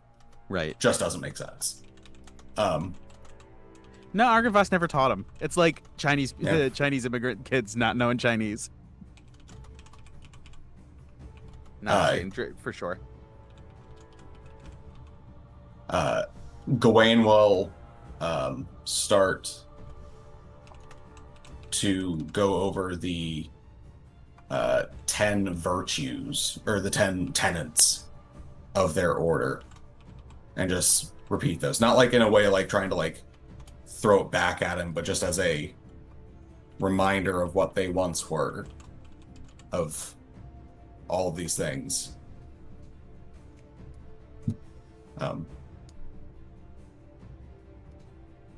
And I just gotta ask this question, DM, because if we figured it's probably not going to work, but it's better to ask and get a no than just to never ask. Fair enough. If we were to, I don't know, cast Speak with Dead on the skull, would that work? Rules is written, it has to have a mouth, and it only knows what it knew when it was alive, but it has an upper jaw. It's not like it's got vocal cords to like help actually make the sound. It's all magical anyways. Well, it has to have a bottom jaw to actually form I'm the kind of words. curious if we put this together with the rest of the body, because we have Does it not have the bottom jaw? I thought it was the don't full know. skull. I don't know if I it would does say or the not. mandible is part of that. That's not a problem for me. Cool. Because Strahd would have like My argument. executionered his head off. My argument. I don't know necessarily if we've done it before, but it's very well known in D&D that you can absolutely just take the head with you to use for Speak with Dead later. So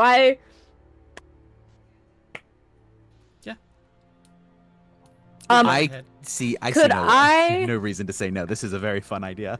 Pretty sure we Okay. still have a Question. head from the Wizard's Tower. Question, DM. So I forgot. I didn't realize we were doing this like right away. Um, I believe rules is written you can take a short rest if you're walking, right? Oh, that is not my Don't understanding think of it. so. But No. let me I double don't think check. so. I- No, we I can do thought it it on was the like- Not Vardo. resting, that's walking. Yeah, if we can do I it could on the have sworn it was Vardo, like but you, not. you can do it like, well, it's like if it's like light activity. Like I could have sworn it was. I don't think that counts as light. I don't think travel counts as light activity. No, it's basically Um, like if you're stopping for lunch. Then could I have switched the spell out earlier in the day Yeah, that's when fine. when we took one? I would have known this was the plan, right? Yeah, because you Sure. you missed Okay. the short rest I that don't we have had Speak last with Dead session. prepared. Yeah, Yeah, that's fine. You can swap it. I didn't realize until we were all because we were all like, we need a spell, and I was like, everyone's like, we need a scroll. I finally popped in, and I was like, why do we need a scroll? I have the spell. So, let me just prepare that real quick. And I would just like to point out all credit to Nedro. This was All credit. 100% his idea. For sure.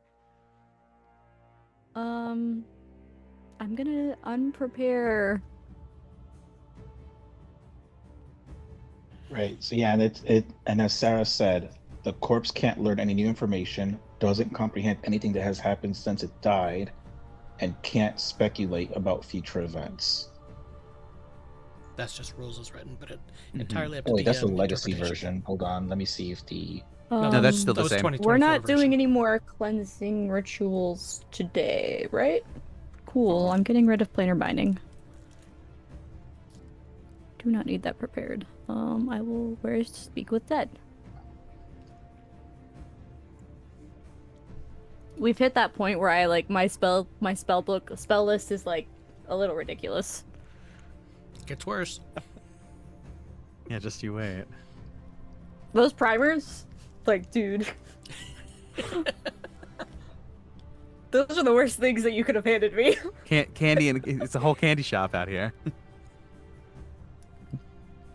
God, could you imagine if I was like a wizard of the scribe or like the illusory script or whatever it is with the primers? No thanks.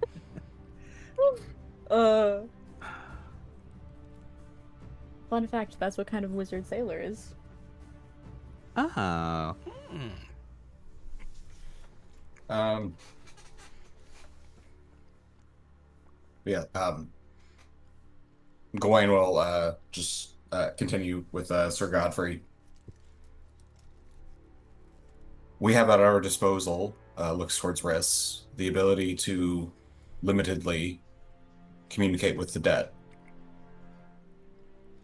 Do you think it would be of benefit if we were to have Argynvost reiterate what he would want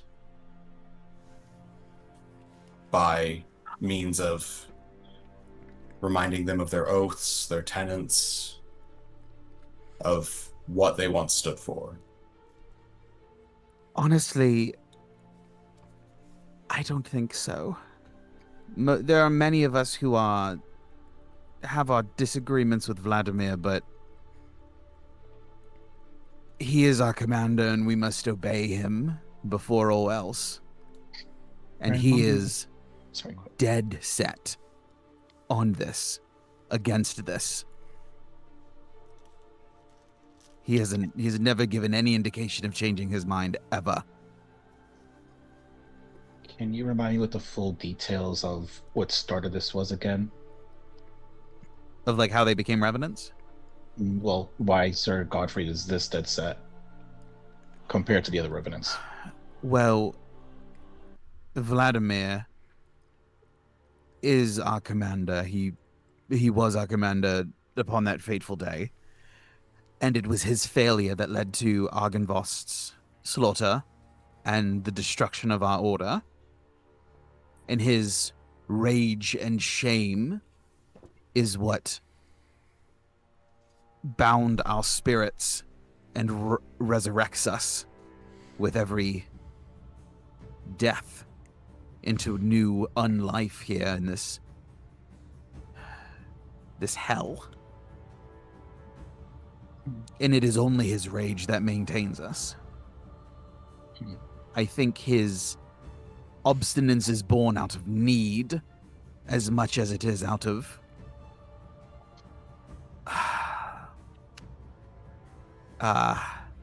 conviction.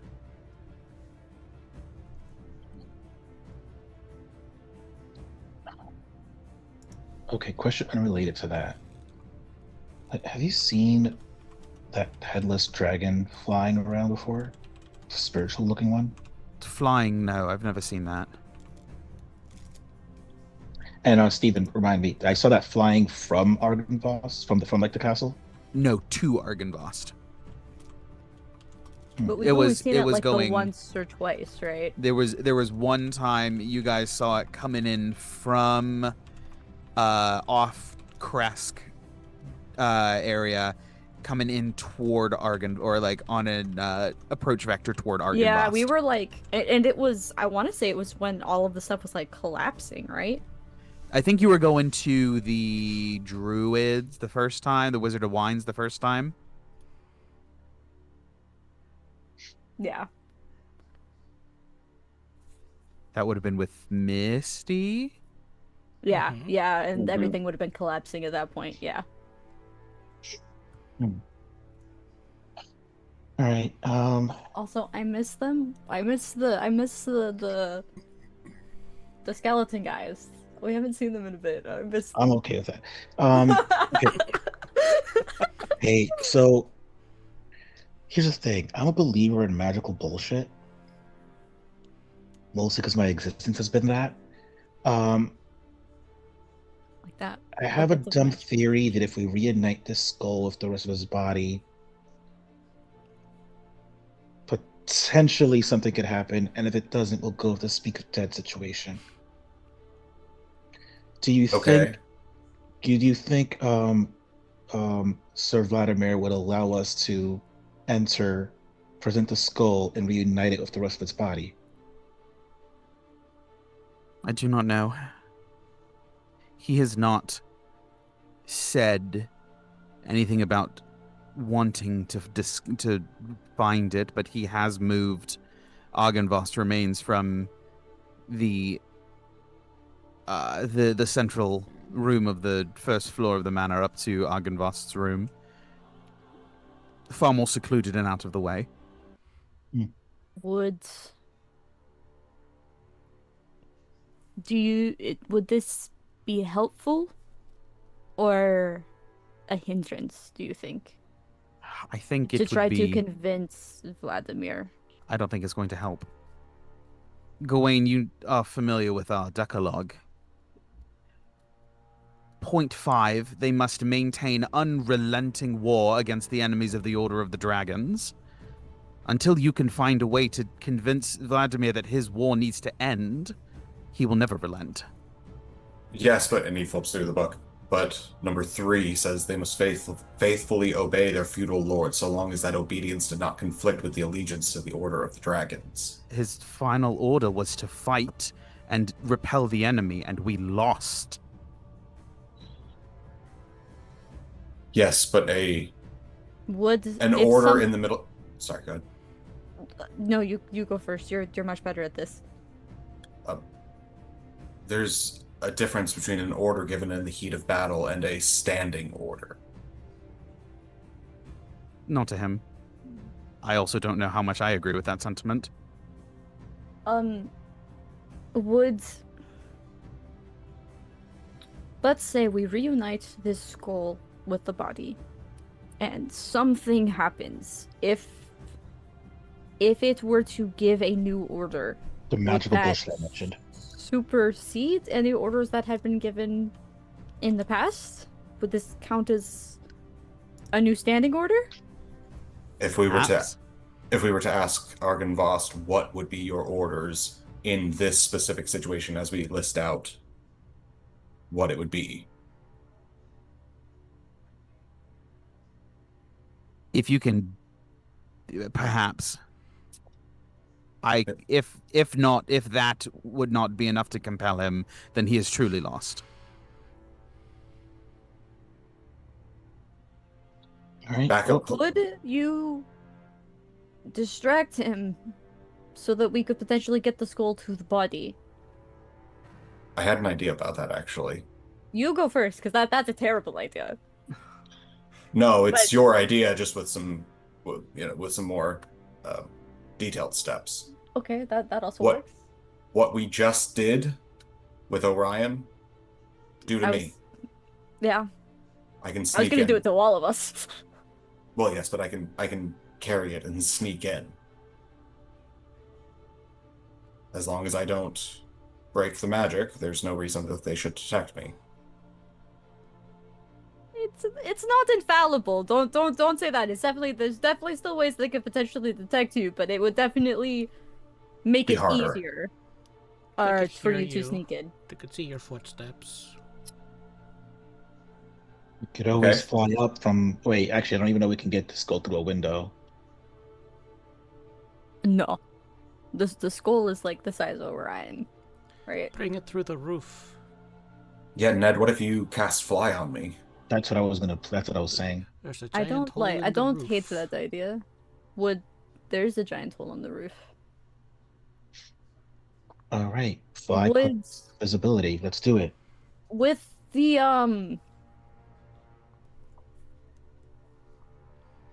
thoughts and opinions on casting on like three of us doing this.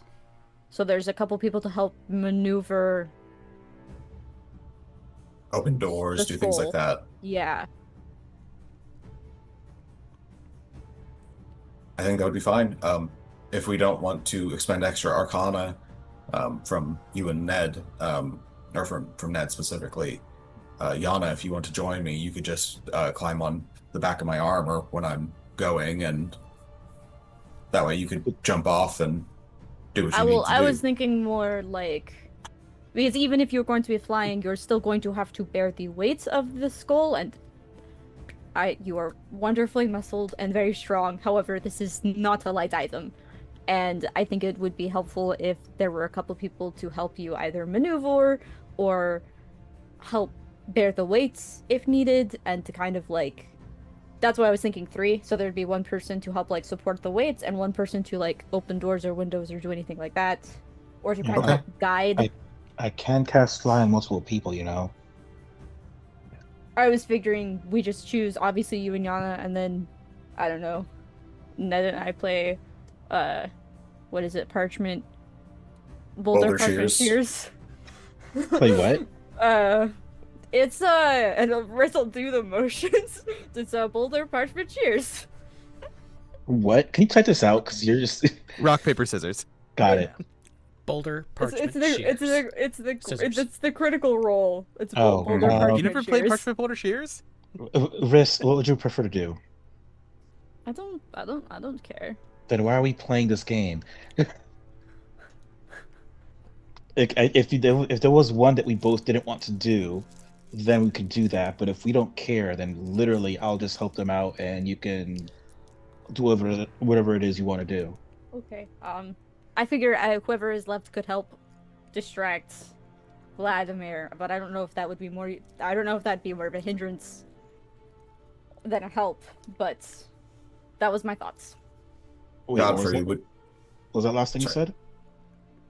Whoever was left, the fourth person, whoever didn't help with the flying and things, could distract Vladimir with Godfrey. But I don't know if that would be more of a hindrance. Yeah, I don't know if that would actually be more of a hindrance because I don't know how Vladimir feels about us. And if Godfrey would be better off just doing that by himself, that he can do that by himself. And that would be, I would ask that to Godfrey. Well, we can literally talking in front of him. So what do you think, No, Godfrey? yes, that's what I was saying. I was like, I don't know. Do you think that would be helpful for one of us to come help you distract him? I am open to whatever ideas you all may have. Unfortunately, I do not have much faith in anything at this point. So the deception is the only thing I can think of succeeding here, unless you want to go through him, which is the only other option. At that point, I would send Ned with you because he is much better at speaking than I am. I am with you, but you need to know I am with you, and many of my brothers are as well. But you need to know that if we come to blows, Vladimir has our not only our allegiance, but our like it is a compulsion. His will is what has raised us into these bodies, and his will guides us forward. We will have no choice but to defend him and attack if we come to blows. Hmm.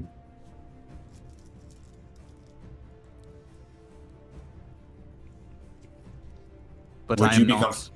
I'm not going to betray you either. I think you are.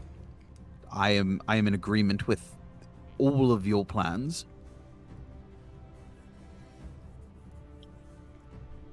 Godfrey, would you, or sorry, Sir Godfrey, would you feel comfortable with potentially taking a stroll with Vladimir on the other side of the castle of the keep as we make our way in?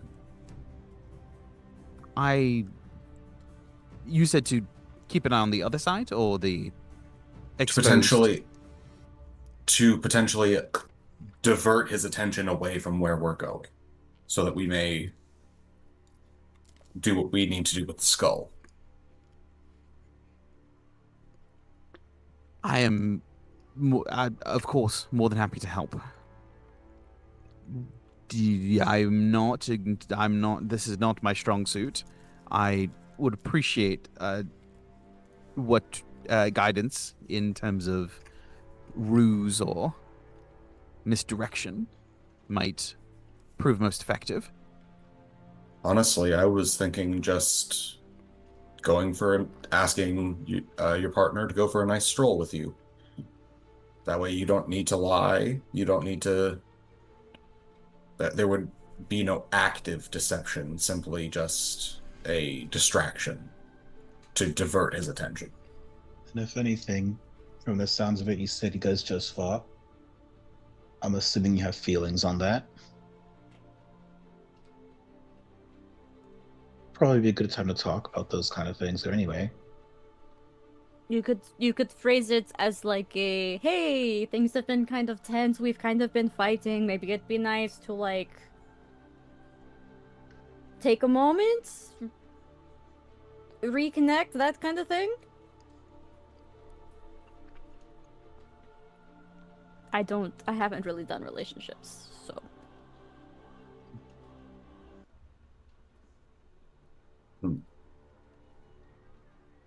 Okay, okay. I can do this. I can do that. One more question for you, Sir Godfrey. Mm-hmm. What do you know of Lugdana? I know of her. She was before my time. From all the stories I have read as part of the Keepers of the Fang, she was a shield maiden at the gates of Selenka when Strahd's armies were attacking, trying to gain entry to the temple. And some of those stories even mentioned that she was considered to be his daughter. You speak true. Would Vladimir listen to her? No. Oh, absolutely not. Not because he dismisses her out of hand more than anyone else, but he is unreasonable. He is perhaps a stronger word, without reason. I have attempted to approach this from every possible angle, and he is unrelenting. Strahd's punishment cannot be interfered with, as such would be mercy that he does not deserve. We all are his jailers. We are not innocents trapped here. We are wardens deputized by the powers that be to be instruments of Strahd's torture. and it is as though it's a calling for him. Hmm. That's this just still makes little sense to me. From what I know of your order, the 10th Decalogue was they must at all times champion the good against the forces of evil.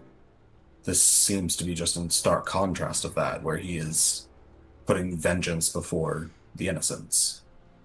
I mean, yeah, people are more complicated than tenets, Gawain. I can swear a tenet right now and practice it for 10 years and have something traumatic happen to me and that could change immediately. It's also how these are not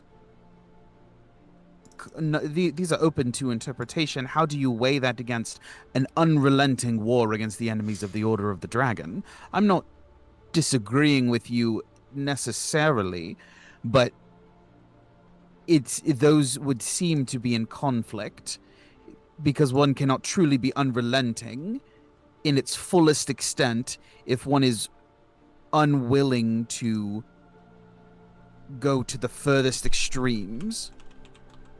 That is not unrelenting, that is within reason. And it is that extremism that has taken Vladimir. I do not disagree with you. I think your view is as it was intended. However, he has been consumed with as it is written. Hmm. Hmm. I do not wish to see him harmed, but I also do not know how to reach him. But I will distract him and give you opening. Hopefully, this will work, and you will not need to. Am I casting Flay on all of us now instead? I mean, I can just chill with like Canis and the Vardo and the mounts. Like, I don't gotta be there, unless you guys want me there. I don't know. I think have you nearby on Canis just in case something goes wrong. Yeah. Plus, I think if attaching the skull doesn't automatically do something, you're still a speak of dead person. Yes. Oh, you're so right. But do we I think- don't we want to do the speak with dead like with people around? I thought that was the intent. Sure, but it'll probably be easier if you're already there rather than like trying to get in later and maybe he'll stop you. Then we can all go. That's fine. I think because that's what 6th level spell for me. Are you cool with casting fly on that many people? I'm gonna cast it on 4 people. Okay, cool. So 3. I could cast a 5th level spell and twin it to get 1 more person. Okay, cool. 2nd, 3rd, 4th, 5th level spell for me. Before we do that, I just want to see if there's anything that might be useful to have on any of us beforehand. Protection from evil and good, maybe.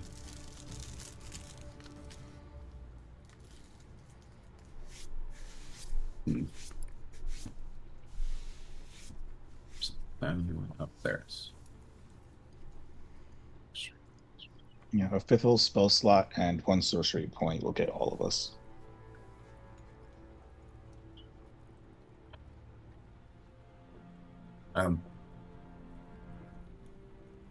I think we have a plan. All right. So with that, anyone opposed to fast forwarding to the 2 Argynvost, placing you guys on the ruined open segment and jumping right into the infiltration after we get back from break? Sure. Yeah. Cool. We'll fast forward and jump cut. I will describe a little bit of Godfrey's ploy to pull Vladimir away, and we'll jump right back in. Sounds good. So let's go ahead and take a quick. Let's do 15, and we'll reconvene here about 25 after. Okay. Don't go anywhere. We'll be right back.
Hi everyone, welcome back.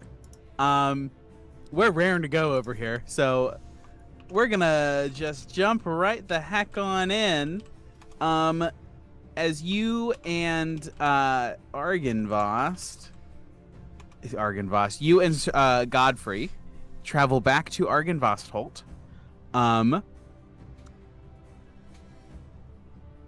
You guys are, I suppose I have more questions. We can't jump in right at the point of infiltration. But as you guys are approaching, what's the plan of attack? Are you leaving the Vardo somewhere? Are you approaching while invisible? Are you trying to get what's the timing? What's the order of operations?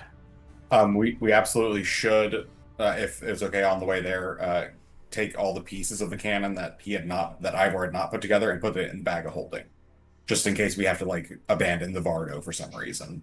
Mm-hmm. Good call. We don't want to lose that cannon. That was a lot of work for Ivor. The wolves continue to howl. Godfrey asks what's going on, and you guys tell him it's just Strahd. And he's like, all right. We might have having a pissed temper Strahd tantrum. off in a very specific manner, and this is the result. I'm not surprised. You know, More power to you. I am on your side here, but you'd think after living for so long, you'd develop some form of zen. But I guess some people are just pricks for life, no matter how long it lasts. well, how much do you know about the cycle? Enough, You know? I believe. I don't know if we've ever actually researched into this cycle beyond Strahd goes to sleep, he wakes up at the beginning of a new cycle that brings heroes from elsewhere to come fight him. My understanding is that part of while he sleeps, he replays his entire what led him to the point of vampirism in the first place, his human life, every time, and that's why he is so primed and raw and capable of being manipulated by Tatiana again and again and again and again. Rather than learning, he thinks, I can have her this time, and he continues to make the same mistakes. Hold on. Let's say the cycle were to restart. Are you telling me that what happened with us he would not remember as well, or he remembers that and still thinks No, yes. He'll remember it, but he's emotionally Everything is still he's it happened just yesterday. lost her. Exactly. Yeah. He is just as emotionally vulnerable and raw and able to be manipulated as he was the whole time that he was in the book. He was being tempted by Vampire in the first place. He is right back there again, and that is why he cannot help himself but go after her, despite knowing in his brain and in his mind that he cannot, and he has never, but in his heart he says, but this could be the one time. And Strahd has never been able to tell himself no. Good to know.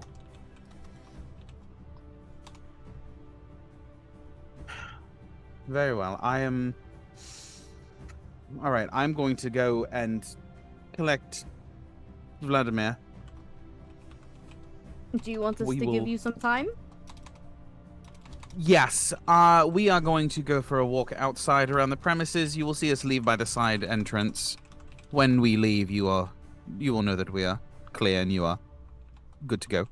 Just flash him some peen. You don't have to answer that. Just go. Just go. All right. Goodbye. And he just walks away. He walks away and walks back. Look, this place sucks. If we can make a lighthearted joke every now and then, I think we should. I think he needs that. Agreed. Heads up the stairs and.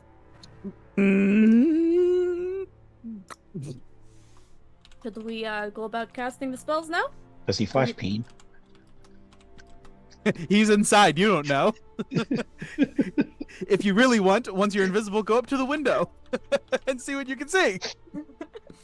The curtains are rotted and moldy and holy at best. You're gonna see something. And not the cleric kind of holy. No.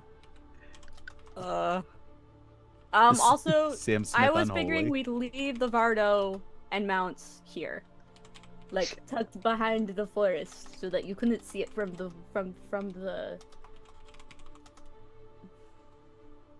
keep. From the keep. That's what it's called. We want to try to put them towards the edge, like here. Well, I was like, I don't want them to see it at all.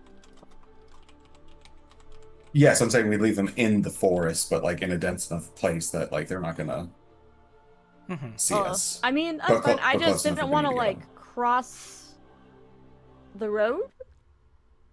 That's why I was thinking this side.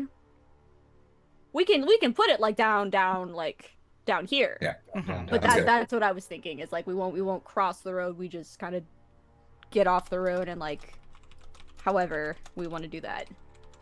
Mhm. That way they have no chance to see us, and then we cast all our magic and then go about our day. Sounds good. And we hope that this works. All right. So, you guys head to hide everything out of sight or out of line of sight of any guards or lookouts from Argynvost Holt. And go ahead and Gawain, you guidance yourself. Everyone gets fly. And Fly, then has to be invisibility. Yep. correct. Yep. And then everyone is invisible. And you guys have an hour of invisibility and an hour of flight. 10 minutes of flight. 10 minutes of flight. That should be Cool. plenty, though. Yeah. We boogie. You Yep. boogie.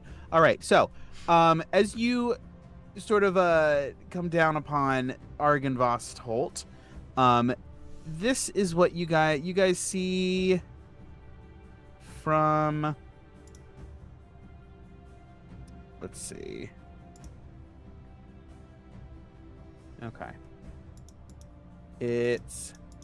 Can everybody see what the whole map is supposed to be, even if it's not like lit up? It's still gray, but you can still see the description. Yeah. Okay, so there's a hole in the roof right here, which you can descend, or the entire south wing is open to the elements, and you can head in that way. Which one's the bedroom closest to? Yeah, I was gonna say, do we know where the room is within the keep? He would have told you that it's this area. Is there like a straight shot if we go like in the part that's like completely open? We'll accept a gay shot too. I'll... I think we're about to lose I about to just lose need a to stop Ritz. using that word a. every time, man. You're not gonna from what Godfrey described, nothing is like blocked off. You can get anywhere from either of the openings. Having asked him about it, the opening in the center also intersects with the main room where Vladimir normally is, but with the plan to distract him, Vladimir is not supposed to be in the building at all. So either entrance would be equally valid. Okay. Which I said we go. Which one was- entrance? Because there are other revenants like in the space, right? We would have asked which one would we encounter less activity on, just in general. Which entrance or which revenant? Entrance. Like, which there's- direction should we go in to see the least amount of people? Either way, we have to There's- go through the same area. Yeah, you Oh, will end okay. up going through much of the same area. But this floor is pretty well reserved for like the other revenants don't come up here if they can avoid it. It's Vladimir's area and he's Gotcha. insufferable. Cool. All right. Let's just go from the top. It's not a big decision. Yep. All right. So Just the less amount of stealth rolls we need to make, the better. That's all I care about. let's send you guys to GM layer. Okay. So as you guys rush in, it is not long before you see coming down the north side entrance, the main entrance being from the east, the north sort of side entrance, the Godfrey and Vladimir step out arm in arm, out for a walk. They do not look at each other and they do not say anything. There's some pretty awkward tension between them. It's not perfectly smoothed over. However, they're at least tolerating each other's presence, which is a good sign. So as they begin to make a slow arc around the compound, you guys immediately drop in, and you drop in right here.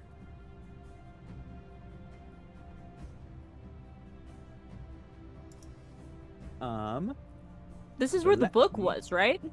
Correct. Right? Mhm. I remember jumping out of this window. Right. Like it was over here on the thing. Oh, that's fun. No, it was up in the spires where we found it. You guys were definitely in this area, though. I do remember this. Yeah, you guys we came to this area, but the book was up in the tower, Oh, okay. and we jumped off the roof. Oh, right. Okay, so I could have sworn there was a window involved, but sure. is Place.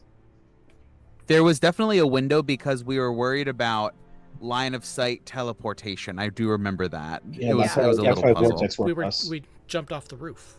That's where we jumped off to get down from the roof down to the ground level. No. It was still when like we were using the 2014 rules, so I could twin cast Vortex Warp. So I twin cast Vortex Warp 2 people down from the roof, and then I Misty stepped myself down. We rushed to the end. I did it again, and then I had Ivor Vortex Warp me. Mm-hmm. Okay, so we're looking for what? Where is this PDF document? Welcome to Drive, shared with me. Hiram King, Argenvostolt, PDF. Okay. This is where? Because there's extra levels, not in the normal thing. All right, collapsed ceiling. You find yourselves gazing upon a section of the mansion where the roof has given way, leaving a vast 20-foot diameter hole open to the sky. Broken rafters jut out across this chasm, framing a view of the dark rolling storm clouds above, where you just came from. The floor below is a chaotic landscape of rocks, shattered tiles, splintered beams, and assorted debris. Amid the wreckage, the floor sags under the weight, with puddles of rainwater accumulating in the crevices. And having entered through here, if Vladimir were here and you were not flying, he would have immediately known you were here. So great situational awareness on everyone. As it is, none of the revenants are up here, Vladimir included, and you are flying. So you just sort of whoop right the heck over. And are able to make it. Now, remember, you're going for the northeast. Oh, I got my directions wrong last time. You guys are headed west. That's what the wolves were saying, headed west. Anyway, you're going for the northeast corner, which is the top right corner. Top right corner entryway, I think. Yes. Top right, as you guys are entering. Where to, everybody? There should be light walls. Cool. Yeah. So you're free to move your tokens. Everyone, just for the sake of everyone, give me a stealth check with advantage. Oh, good. My guidance is good on this first one. Yes. Oh yeah, I can't guidance myself. You're right. Okay. Could have been worse. Natural 20. Nice. Ooh. Nice. 17. 18. Nice. What's my stealth bonus now? 29. Very nice. Chris, 18 for Ned, 29 for Gawain.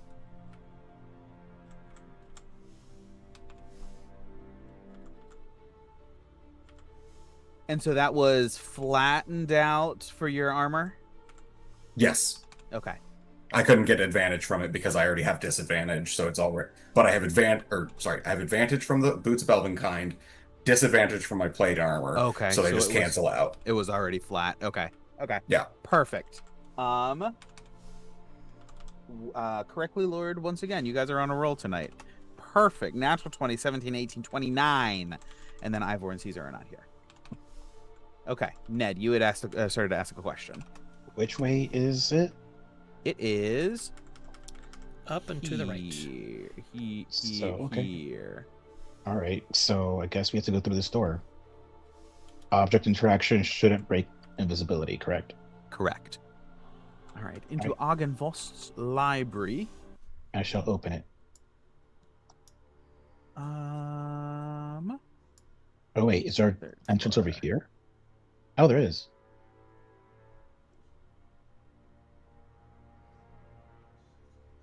West Ruined Knight's Chamber. No, I think this is the wrong way. Okay. It's over here. Yeah, we're going this way. Yeah.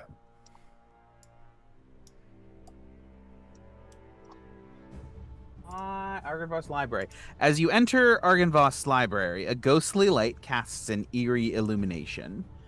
Guarding the main entrance, 2 suits of armor adorned with dragon helms stand sentinel. Rows of bookshelves, many damaged books, many more missing, sit on the neglected bookshelves. Dust and cobwebs line the walls, and a broken chair lies toppled near the fireplace, where a painting above the mantel has been viciously slashed and rendered unrecognizable. Signs of a thorough ransacking from centuries past are evidenced throughout. In the northeast corner, a pair of large oak doors catch your eye, each intricately carved with dragon motif. And to the west, to the left, an iron door hangs precariously on a single hinge, evidently forced open a long time ago. On the floor, a lone tome lies discarded, its cover marred by sword slashes. The faint title, The Oath Celestial, is just barely discernible. At the room's far end, there is a revenant knight standing silently gazing out the window. Ooh. You gotta avoid that one. This guy is... Wait, where is he? Because I don't see him on the map. I haven't put him on the map. I am going to grab him now.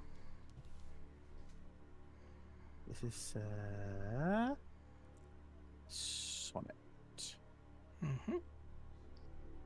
He is standing over here. There. Let me see. You guys all rolled very well. So we'll roll with your stealth checks for now. He does not notice you guys sort of float quietly into the room. And he is...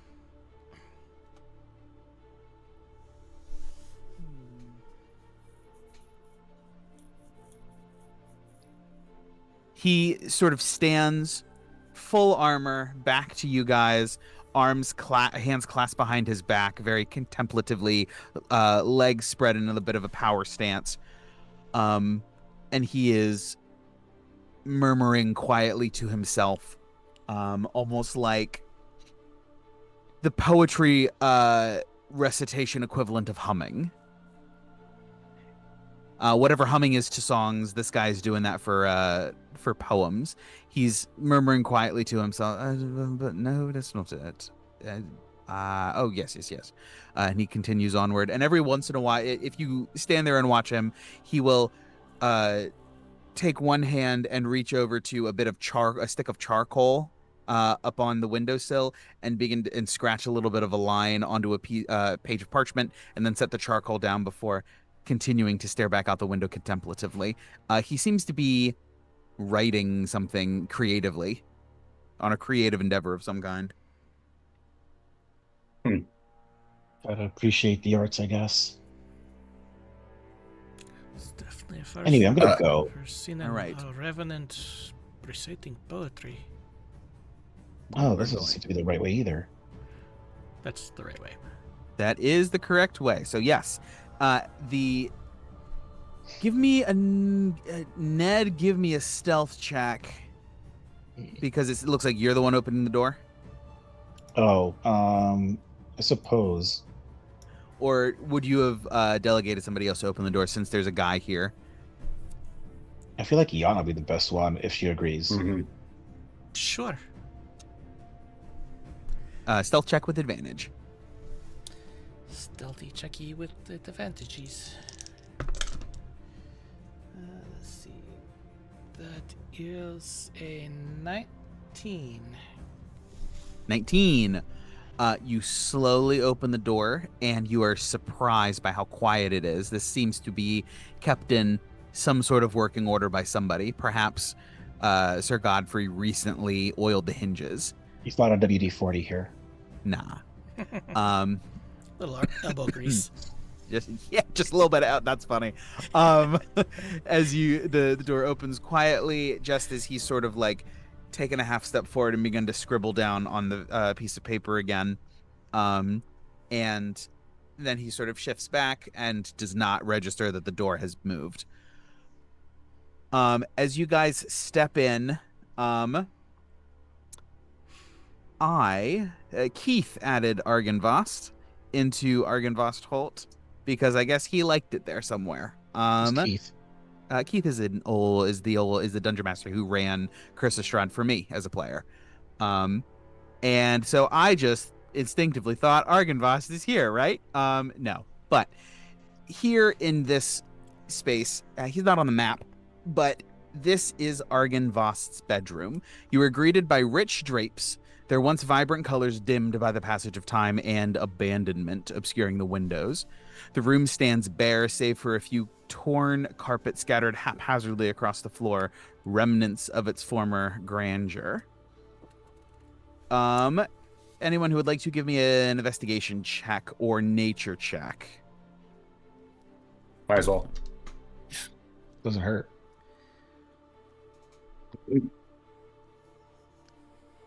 Don't think I'm good at either one, so Dungeon Master, I need to know exactly what I get on a natural 1, total 0.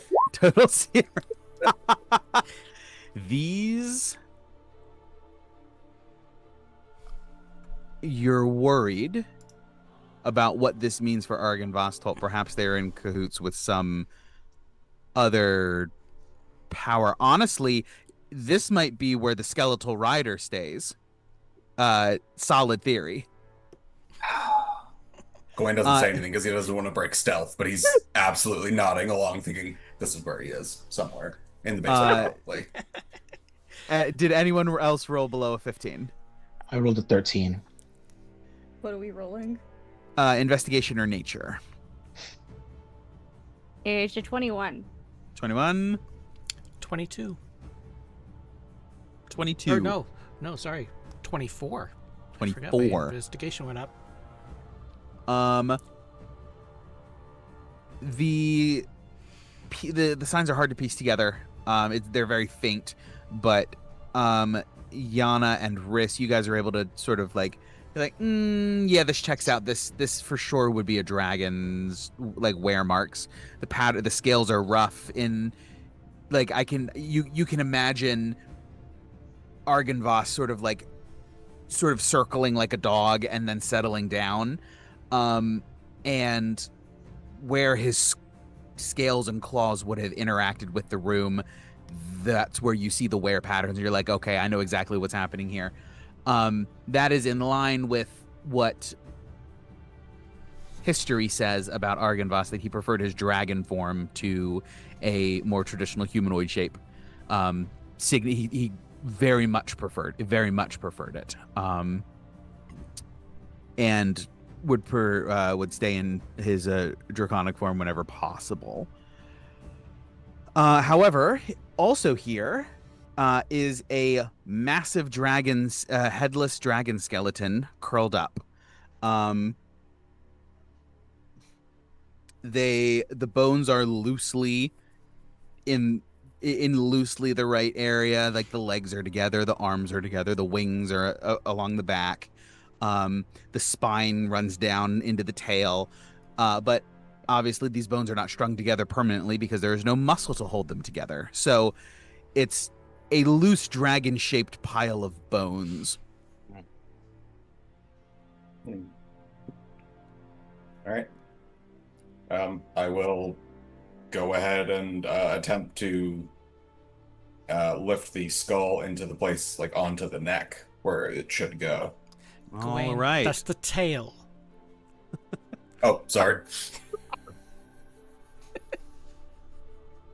On a natural one, Had to play into it.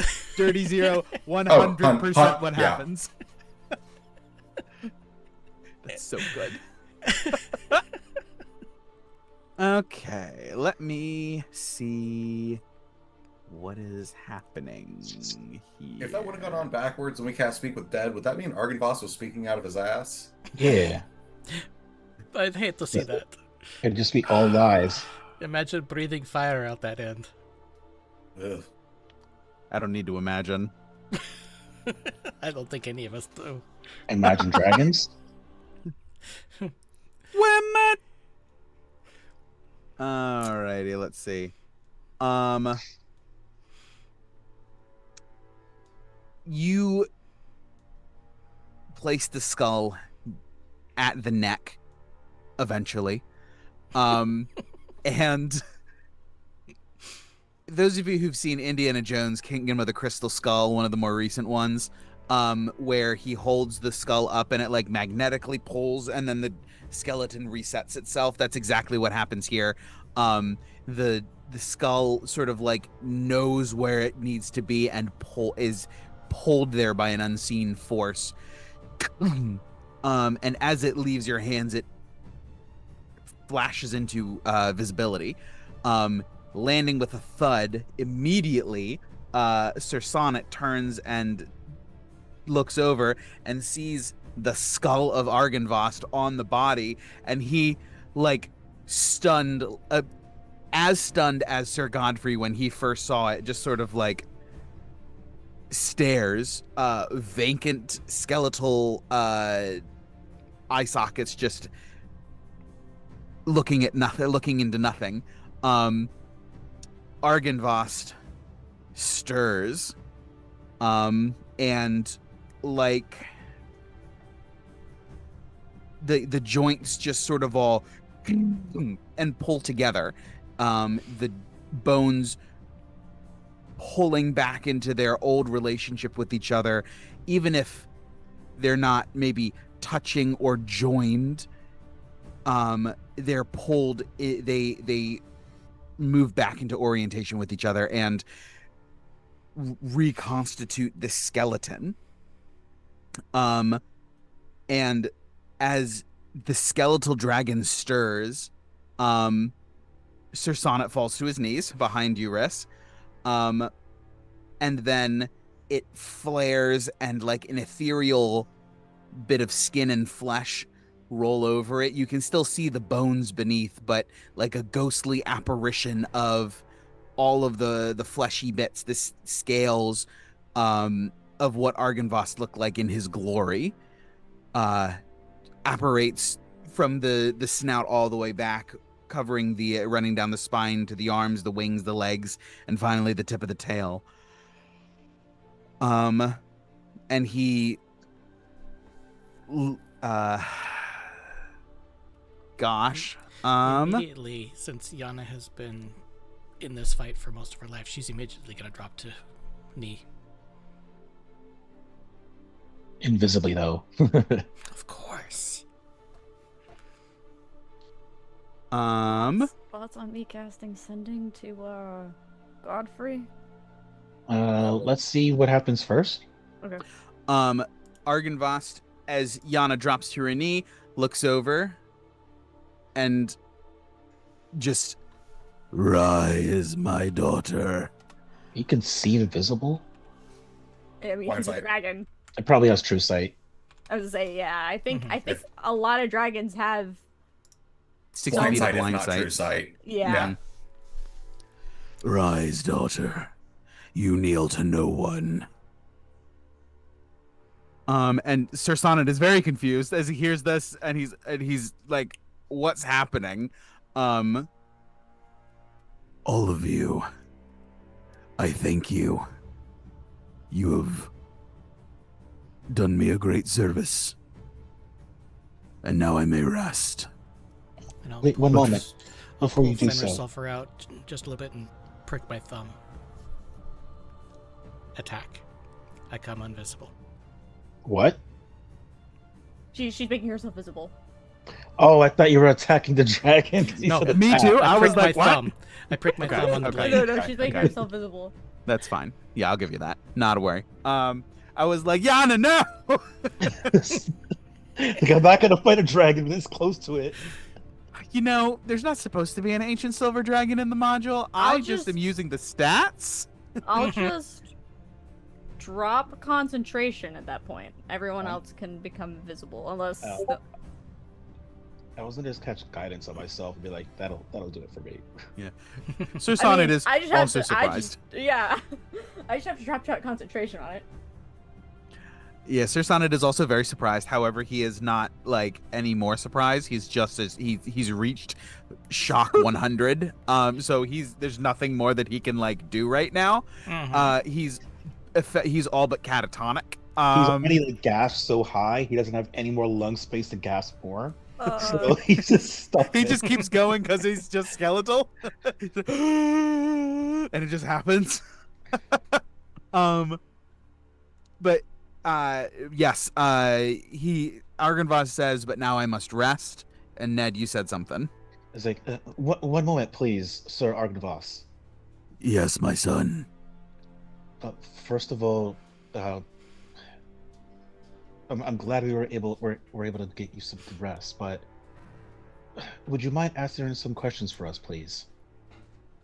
I know it's been quite the ordeal, but if you would just give us some time. I will tarry here a few moments longer Yes. for your And- sakes. Perfect. And also, Chris, cast sending. Let them know. Yeah, I will immediately send to Godfrey, be like, come back now, it works. The magic bullshit worked, come back. We have some people who want to speak to you before they arrive. I'm sure you know, or you may know, Strahd has your heart, and he's utilizing it to extend his life and protect himself. He does. Do you have any idea how we can undo that magic or recover that heart safely? I do not. My advice would be to destroy it. Once and for all. That was our original plan, and thank you for the blessing in doing so. We just wanted to find out if there was an alternative way to do that, but I He leans appreciate in that. and I'm sorry, go ahead. No, go ahead, that's it. He leans in and snout right to your forehead. And just sort of like gives you a boop. And same for Riss and Yana and Gawain. And with a triumphant roar, he throws his wings wide, smashing the walls, and then just a massive leap and flap, and he blows the top off of this tower. It just erupts as you send to Godfrey, and be like, "Hey, this is what's going on." Godfrey said, I have something I want you to see. And they turn just as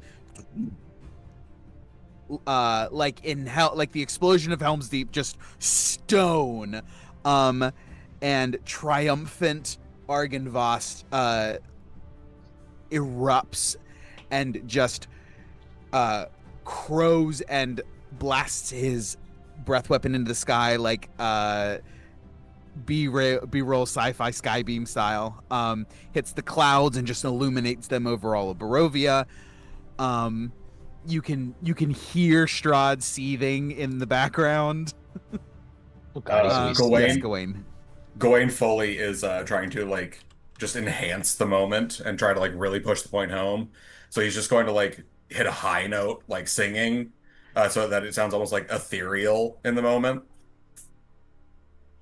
Yes, Can I I'm so here for that. can I prestidigitation it to like sound like a choir? Oh, I do have the war leader on my armor. And yes, I'm so into that. All of the it's just Wah! It's very like melodic metal scream is what I'm envisioning. Yes, Um exactly. and as you guys sort of like take stock now that the room has exploded around you, you can see you're basically the floor is level with. You could just step right out and fall. You see a number of revenants all having that's probably exactly yes. 100% true.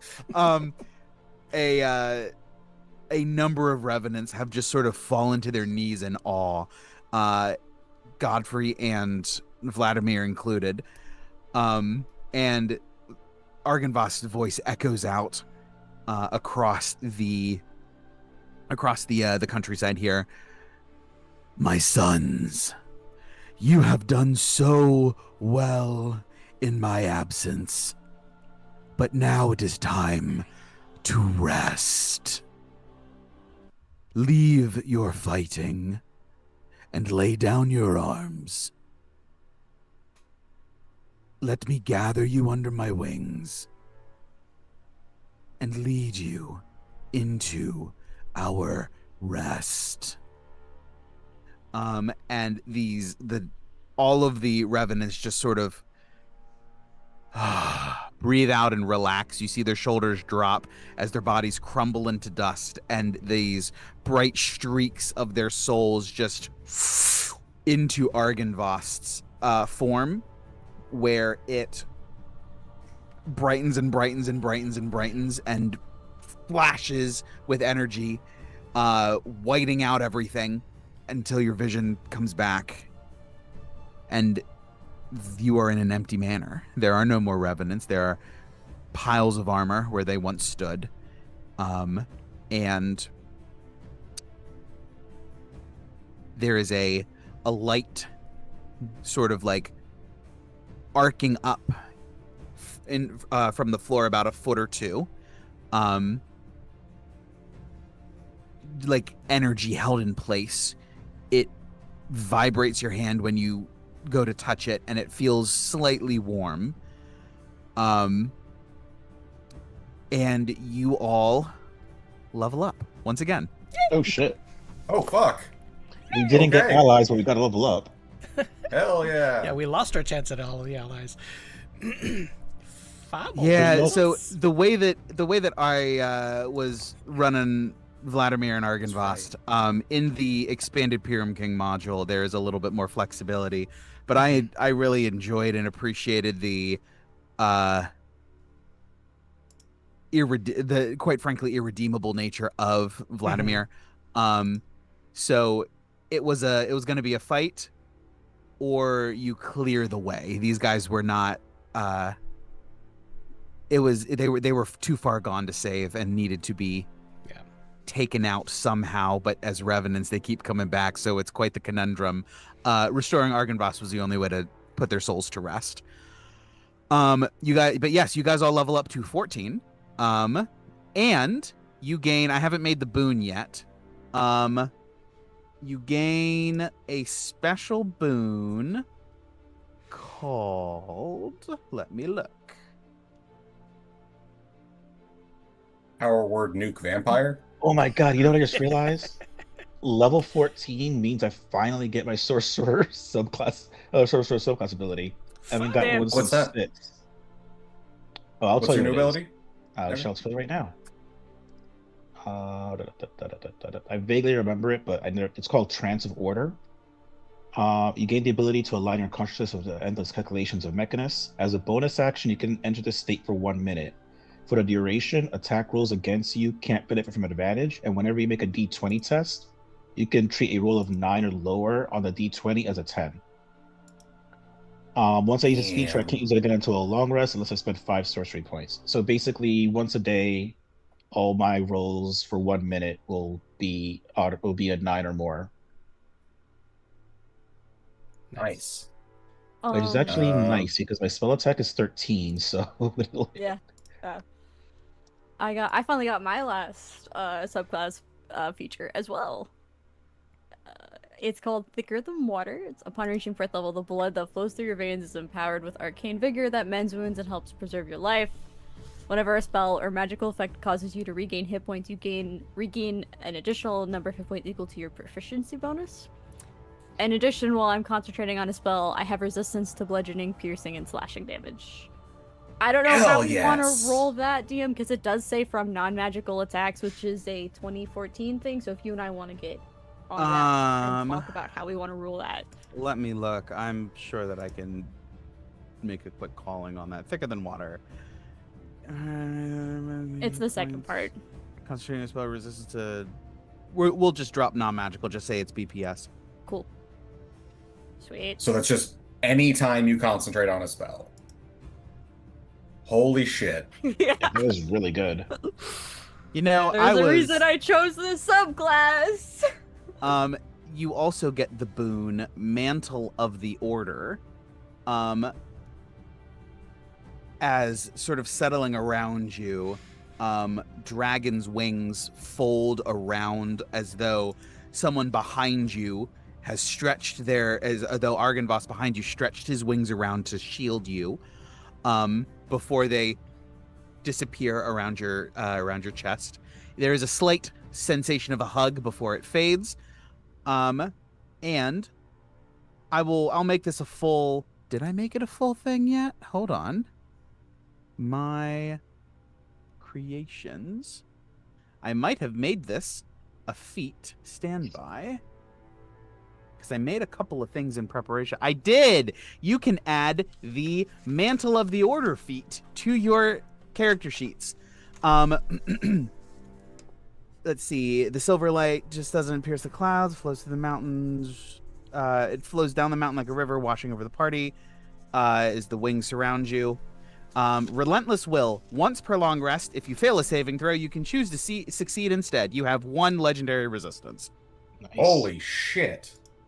And immediately after you use the Relentless Will feature to succeed on a saving throw, you gain a surge of adrenaline from the spirits of the fallen knights. You gain temporary hit points equal to your level, which would be 14.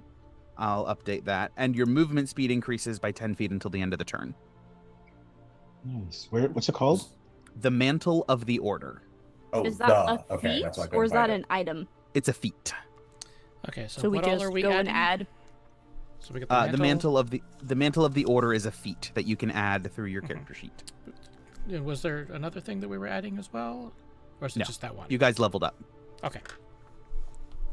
I wasn't sure if I had made it or not. That was got the back and forth. But yes, it is. Are you gonna save? Oh.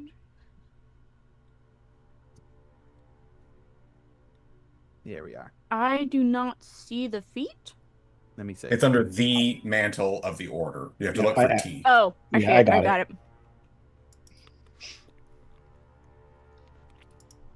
I was looking under mantle. Yeah. Sometimes it's. I wish it wasn't as picky, but sometimes it is. Suppose I don't know exactly how I would fix that.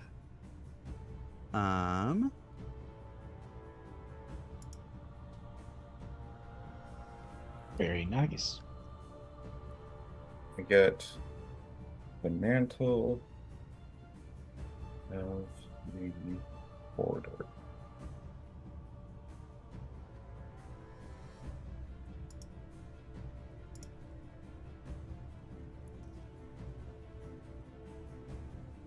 Hey.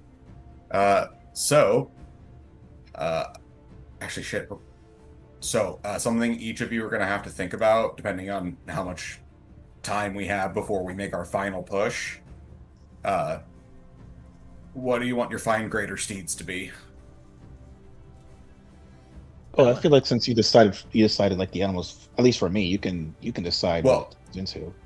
so like okay, so just to let, the way that we're running it is that we're not like creating any new stat blocks. We're just going to take ones that are already options and use those and just reskin them. So for instance, Orion is going to be skinned as a griffin, or he's going to be a griffin reskinned. Got it. Can we What are see the the rules? options? Yes. So find greater steed lets you pick from I'll put it in the chat, a griffin, a pegasus, a periton, a dire wolf, or a rhinoceros, or a saber-toothed tiger. What's a periton? Uh, It's like a deer owl thing. it- Kind of seems like the natural progression for a ram, closer to the That's other fun. ones, but we'll see. Let's see. So generally, I think it's capped out on CR2. I think. What? Actually, I forget what are all the options? Griffin, Pegasus, is periton, 2, direwolf, rhinoceros, Pegasus saber-tooth tiger. 2, Is it 1, Pegasus. 2, 2. Yeah, CR2. Rhinoceros is the only. Nope, direwolf is the only CR1. Okay. Are we Oh, using it's- 2024 or 2014? 24 stat blocks. Okay. If I take the periton, can it fly? Yes. Mm-hmm. Because the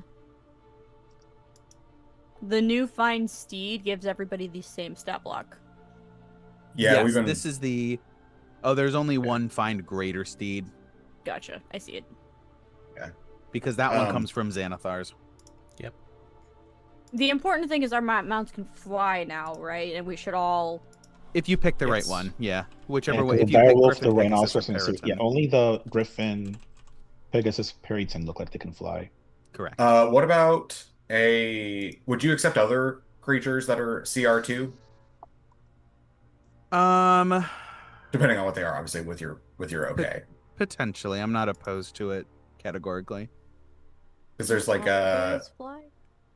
no, they don't. That would be very Dang! dope. Which ones? I was gonna say owlbear. I want Ah, a winged owlbear. I don't know if that's CR2 or not, but that one's 3.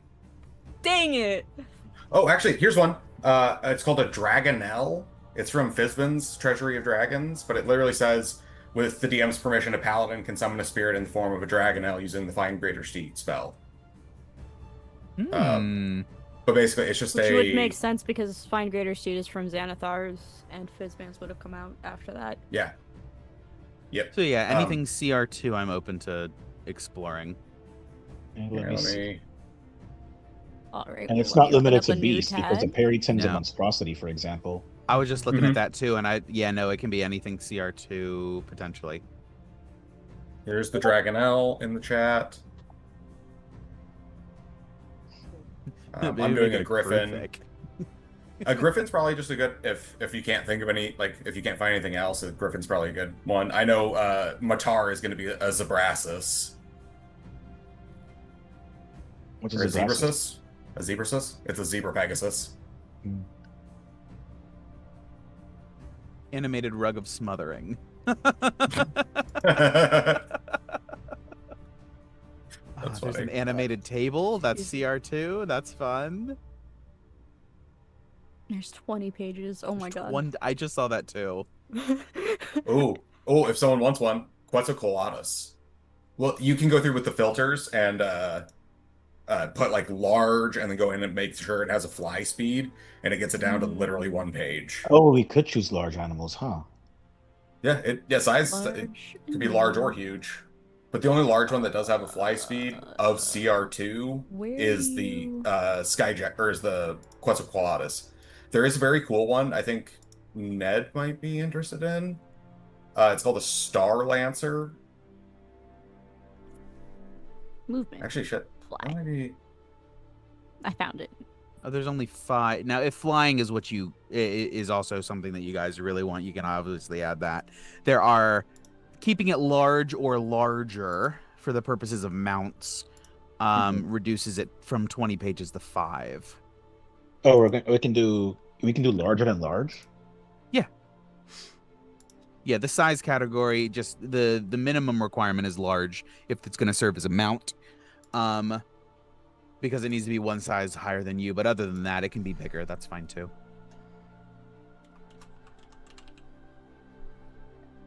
I wonder if I can. Would it be? There's a glass Pegasus. What is that? What's the last one business? I don't know if that's something that Ned would be interested in, because it's construct Glass technically. Pegasus. Well, Ooh. with the Find Greater Steed spell, they have to be changed to either Celestial, Fiend, or Fey. No, yeah, but I was just thinking because like, isn't Ares like a clockwork? Just a Yeah. giant ram. We just flavored it. Well, I mean, no, but Right, like but that he's we flavored flavored clockwork. It. Yeah, Yeah. yeah. So like, you could flavor the glass Pegasus is like, I don't know. I was just thinking. Is it? How dare you? I feel like it's on theme if I chose gargoyle. I would also just like to put out a Pentadrone Modron is CR2. Oh, that could actually be very cool. It does not have flight, but it does have true sight. For 120 feet, this is awful.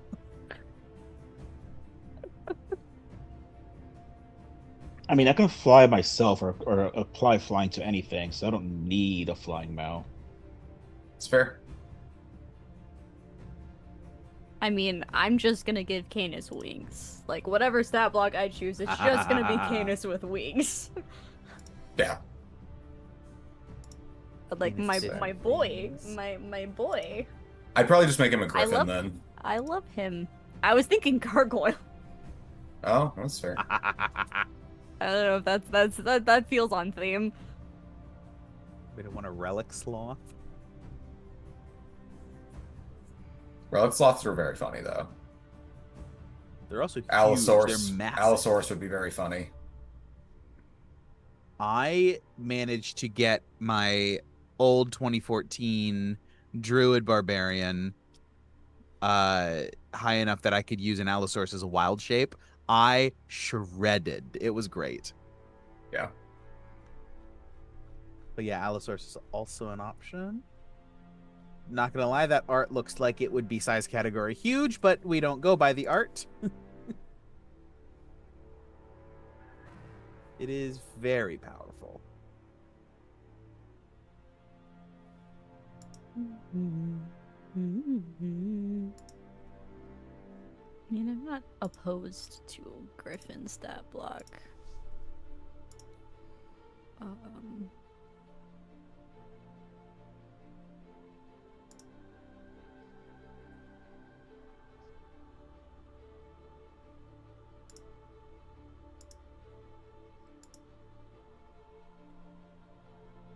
And don't worry, guys. I'm only slightly salty. You managed to find a way around my combat, around this combat. I was Don't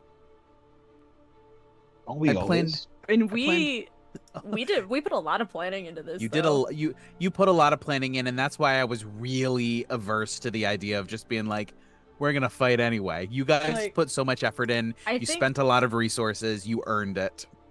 Yeah, see, the thing is, I think the last like 3 weeks, all we talked about was this plan. In the Don't DM chat, like this is all we were talking Yep. about. Mm-hmm. Oh boy. Yeah. I'm still mad at you myself. earned I it. didn't realize that we were talking about using the Speak with Dead, and then Dalton made an offhand comment about it yesterday about how we needed a spell scroll. I was like, I have that spell. Just completely missed. Like, Boy. Ned, you could do a giant elk if you wanted. Just go ram to elk and just reflavor it. That's great. okay. Actually, shit, the new one is a celestial? That's crazy. It has resistance to necrotic and radiant damage. Let me see something. That's actually really good.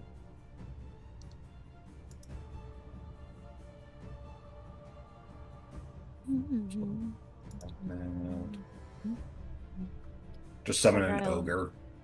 Also, Gogoro is a medium. I Be cry. like, this is Tim. He's my steed.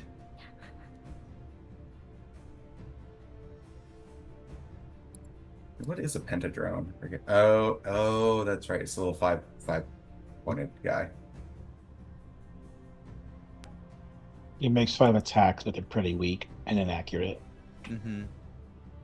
Oh, okay. I might choose. All right, I got it. I'm gonna choose a gelatinous cube.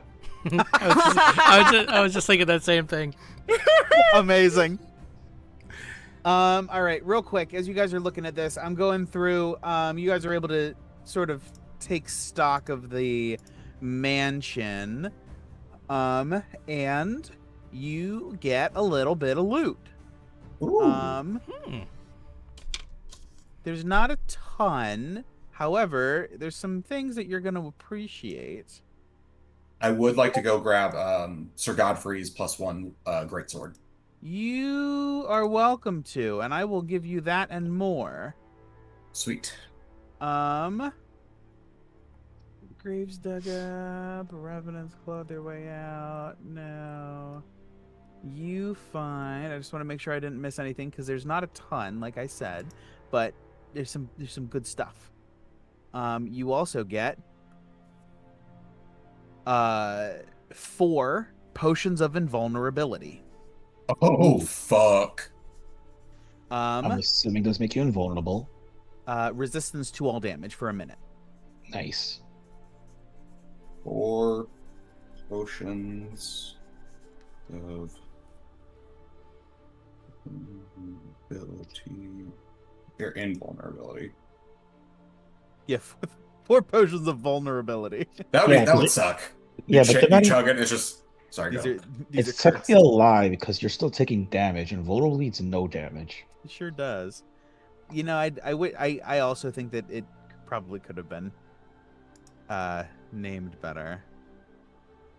Okay, and then we're not doing any of that. You get the +1 greatsword back from Sir Godfrey, and you also get, as you go down to retrieve that, and Vladimir's sword is there, and Vladimir's sword is a beauty. A quick identify, and it is quite a sword. This is Argynvost's legacy. A faint scale pattern visible on the blade reveals that this is no ordinary weapon, but a sword forged from Argynvost's own preserved scales. It is still icy cold to the touch and steams when drawn from its sheath. And when you point it toward the spires of Ravenloft, the blade begins to vibrate with a low, mournful hum. It is a greatsword and it requires attunement. While attuned to the weapon, you gain a +2 bonus to attack and damage rolls, and you deal an additional 2d6 cold damage on each hit. So it's effectively a flame tongue greatsword dealing cold damage. It also has 3 charges that reset daily at dawn. When you hit a creature with an attack, you can expend 1 charge to force the target to make a DC 18 con save. On a failure, it's paralyzed until the start of your next turn as Silver Frost encases its joints. On a success, the target's speed is reduced by 10 feet instead until the start of your next turn. Additionally, you have resistance to cold damage while you hold it. And while holding the sword, you can use a bonus action to surround yourself in silvery mist and give yourself a fly speed equal to your walking speed. While flying in this way, your movement cannot provoke an opportunity attack. You have a fly speed with it? For until the end of the turn, you have to spend a bonus action to do it, but you can do that as often as you want. So you can't fly because you'll start to fall. But it gives you a little bit of extra mobility that you can fly up to 60 feet if you want to dash. Okay. Who do we give that to? Give it to Cleo. Give it to Riss. That's the person to use this great sword. I was thinking maybe the abbot for when he joins us in our final push. But no, he has a mace, doesn't he, or something like that? Is he like bound to the mace, or is it just a Not mace? necessarily. It's just a mace. He channels his divine strikes through it, but that's just the weapon that was on the stat block. Okay. Okay. So yeah, that would be unless we have someone else that would be more suited to wield it. Someone that would like yeah, I'm trying to think who. Your This girlfriend? is, that would be very, very funny. Oh, how strong is she? She's not nothing. Let me look. I assume she's like a dex-based fighter, I but think so. it'd be so funny if she was just a muscle mommy, though.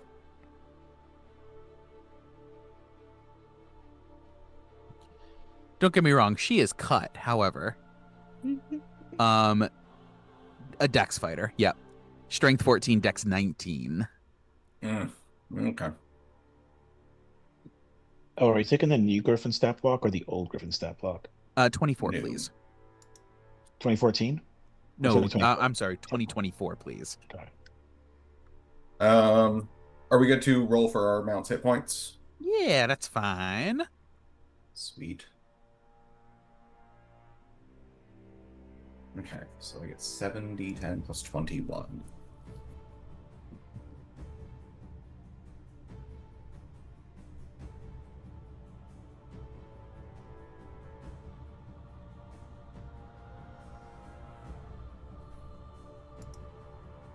Okay.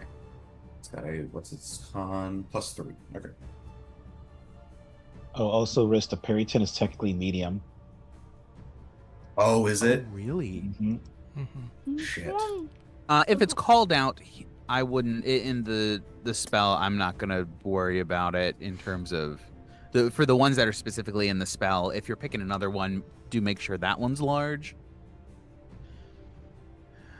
I did not realize a Periton was medium. Spells is what I'm looking for. How about a shield Really? scale dragonlin? Hold on. Sweet. Good start. What is that? I don't have that on my list. Where's that from? Flea mortals. Let's see.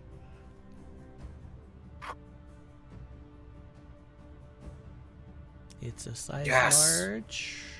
It's CR2. Awesome. Oh, you know what? I probably have partner content off. Yep. That's why. Okay. Yes. Okay, had to roll out. Shield scale eventually. Dragolin. Or Drangolin. There it is. I thought you were saying my name. That's what it Close. sounds. Oh boy. Hmm. I Yes? have no problem with this. Okay, that's mine. He's so adorable. He is. Was that looking under partnered content? Yeah. Uh-huh. Okay, I'm gonna put partnered content. See if it's anything cool I find. Hell yeah. Oh, Yeah, this thing is cool.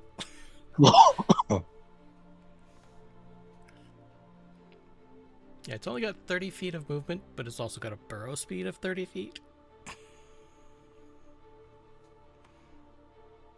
Yeah.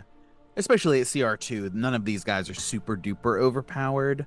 And if they have any fun stuff, their hit points aren't like through the roof. Yeah.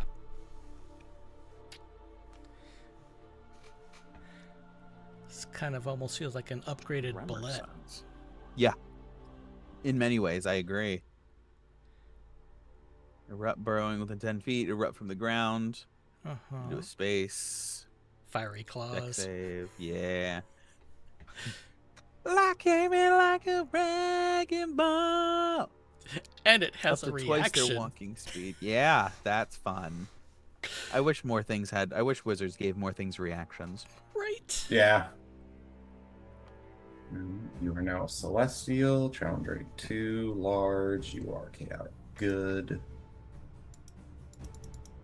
I'm just gonna make a custom Orion one just because I rolled for his hit points and stuff, so I don't have to always remember that shit. Yeah, that's fine.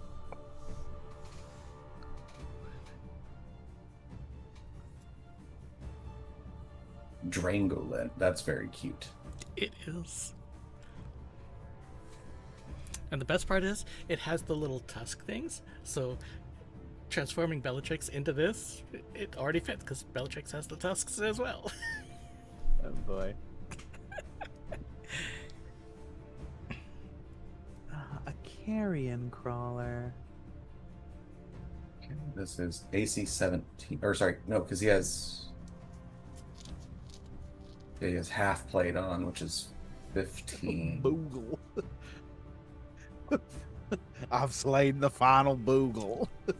I found a Boogle swarm from Crooked Moon, and now I can only hear Mace talking about it.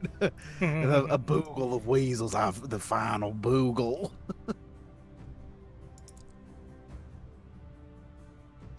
All right. But I suspect this is as far as we're going to end up making it in the story tonight. So I think we will go ahead and call it here for our stream at the very least. Thank you everyone for joining us. This was a great session. I'm very pleased that I decided not to be a jerk. And, you know, actually went along with whatever plans you guys are coming up with. Let this be a lesson to me to be more flexible. That is always my goal. But I enjoyed it. I hope you enjoyed it. I know everybody else enjoyed it. We all had a great time. Yeah, thank you everyone for joining us both on the streams, on the lives and the VODs. We do stream just about every Tuesday around 8-ish p.m. Eastern. That translates to about 5 p.m. Pacific, or whatever that time happens to be your local time zone. So tune on in if you can. If not, the VODs are up on YouTube very quickly afterward, if not right away. So check in there, and rpgstorytelling.com if you have any trouble finding anything, and you'll find whatever you need right there. But thank you everyone for joining us, and always remember, you are the legend at the end of the Dragon's Tale.